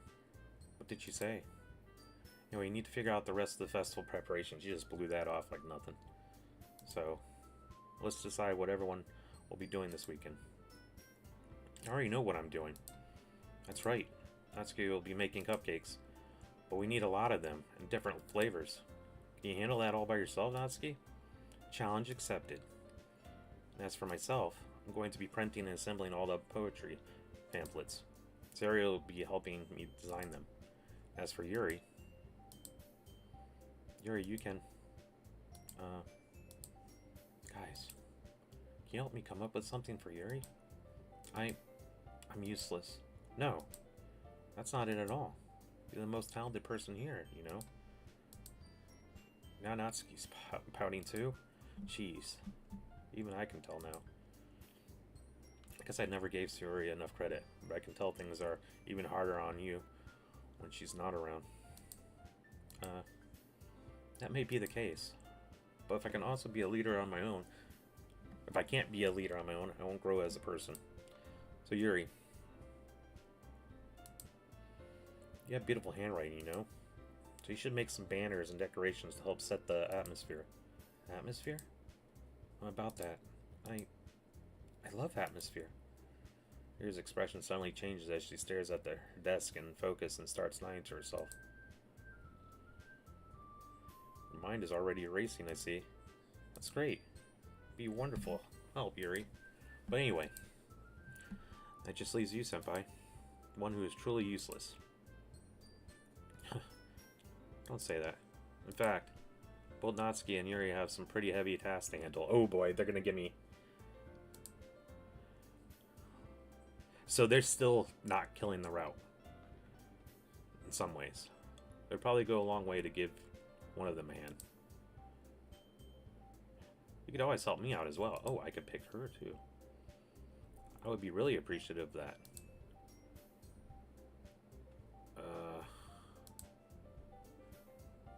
You know what? I'm gonna put a save right here.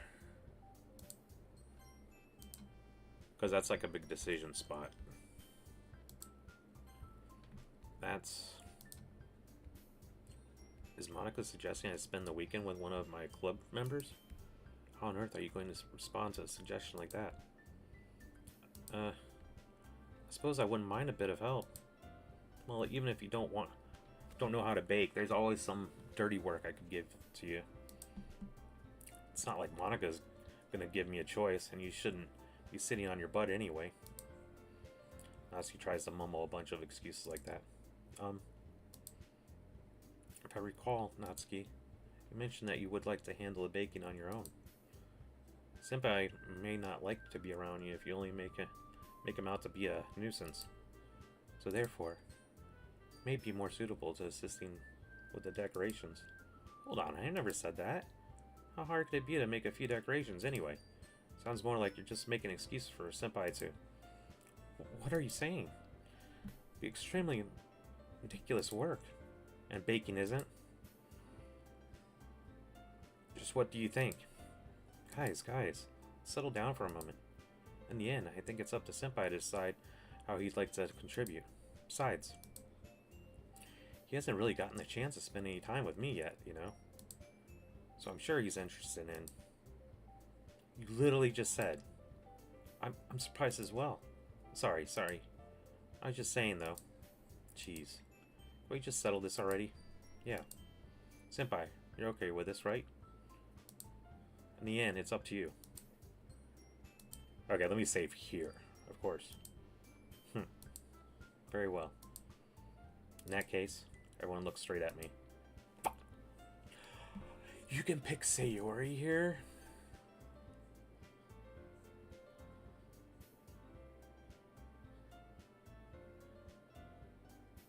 I don't remember this. Oh, I need to save here.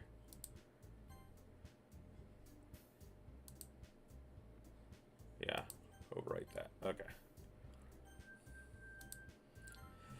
Man. Is there ever like a good playthrough with Sayori?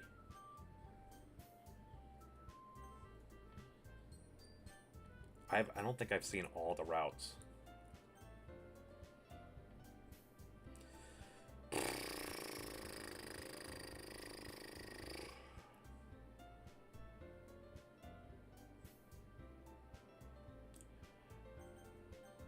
Gotta go with the manga girl.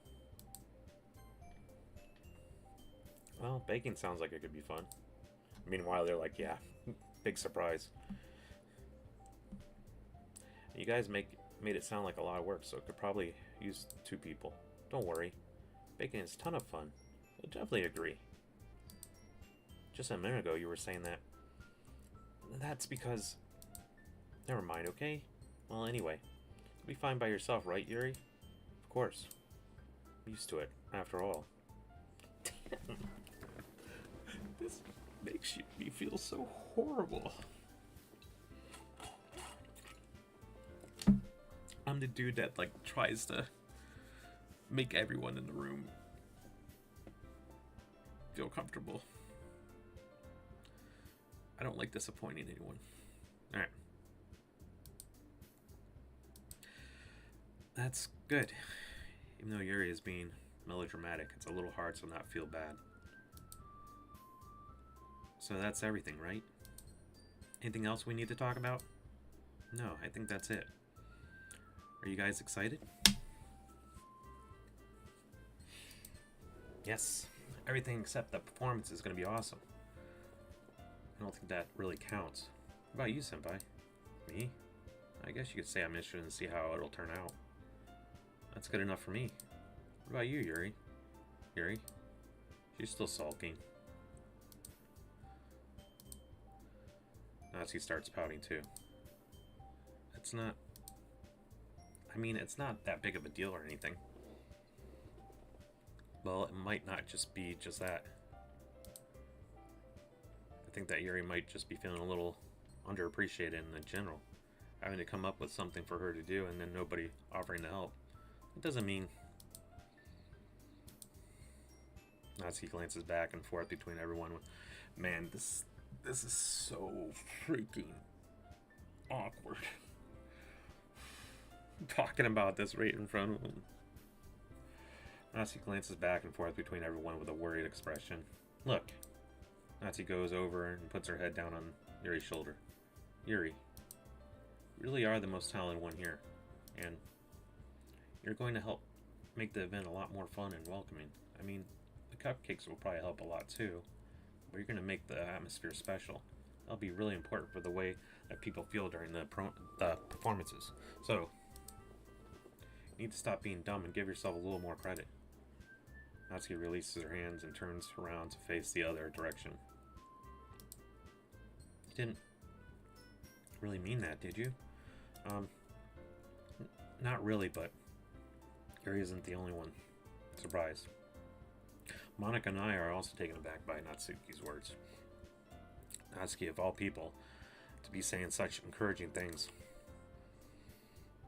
But I begin to understand. Natsuki was trying to sound like Sayori. Even if it didn't work perfectly, I can tell that she tried to say something Sayori would say at a time like this. Because Sayori always helps everyone smile and feel good about themselves. Man, they're making me feel real bad.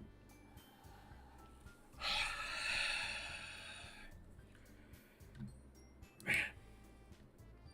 I'm sorry for being dumb. I'm going to do my best. And all of us are going to make it a really great event. Yeah. I hope to see everyone do their best. But with that, there's nothing more for today. So I guess it's time for us to head out. Okay, but I'm staying here a bit longer. Barely got to do any reading today, so fair enough. There's nothing wrong with that. Everyone packs up their things. I start to follow Monica and Yuri out the door as they chat between each other. Where are you going? Huh? We still need to figure out our plans for this weekend. You literally would have gotten home and realized that you didn't even have a way to contact me. Oh, that's true. I have no idea how that slipped my mind. Geez, good thing I stopped you. Give me my number, okay? Better not make it weird or anything. Why would I do that? Natsuki gives me her number. Okay. Coming over on Sunday. I'll bring all the ingredients. Wait. You're coming over to my house? Well, yeah. What's wrong with that? I mean, just figured that since I'm the one helping you, I'd be going to your house. Yeah, right. Like I could have a guy over at my house. My dad would kill me. Really? That's kind of strict if you ask me. Yeah, how do you think I feel? Can't do anything when my dad is home. Anyway, I just needed to complain for a second. We have each other's numbers now. That's all I needed from you. I guess I'll text you when I'm coming over. Alright, fine by me.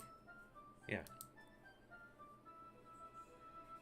I'm really going to show you why I love baking so much. So you better look forward to it. Oh? Didn't you say you were just going to give me the dirty work? Well, I was. Just saying that. It's not like I could act like in front of everyone that I was looking forward to this. Wait, really? Well, kinda. Just because I never got to bake with someone else before. That's all it is, so...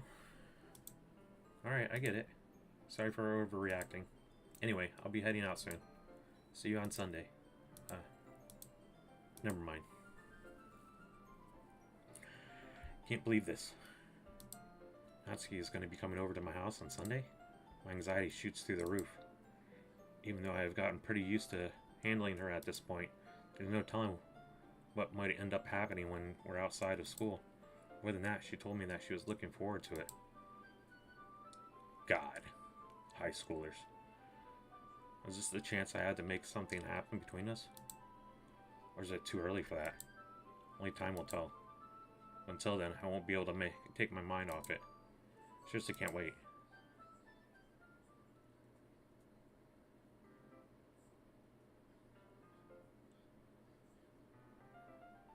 Alright, I think we'll go through this day. No, I think I'll save this for the next one.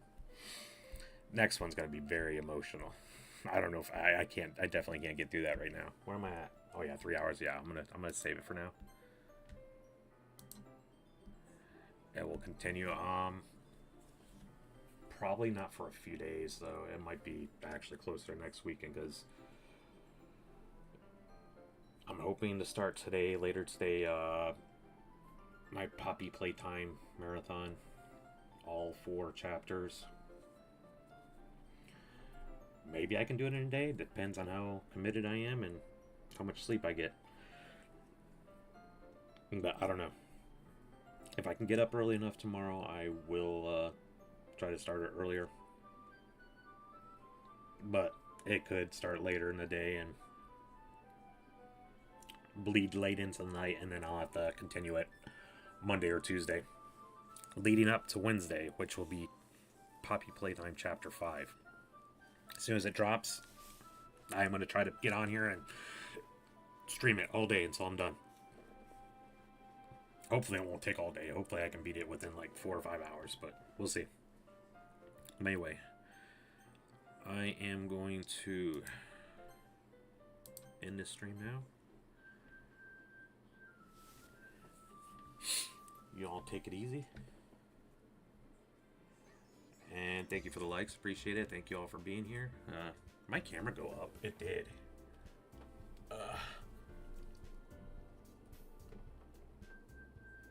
That better. Oh, y'all see my shirt? My wife got me for Valentine's. But yeah, appreciate it, guys. You all have a good night.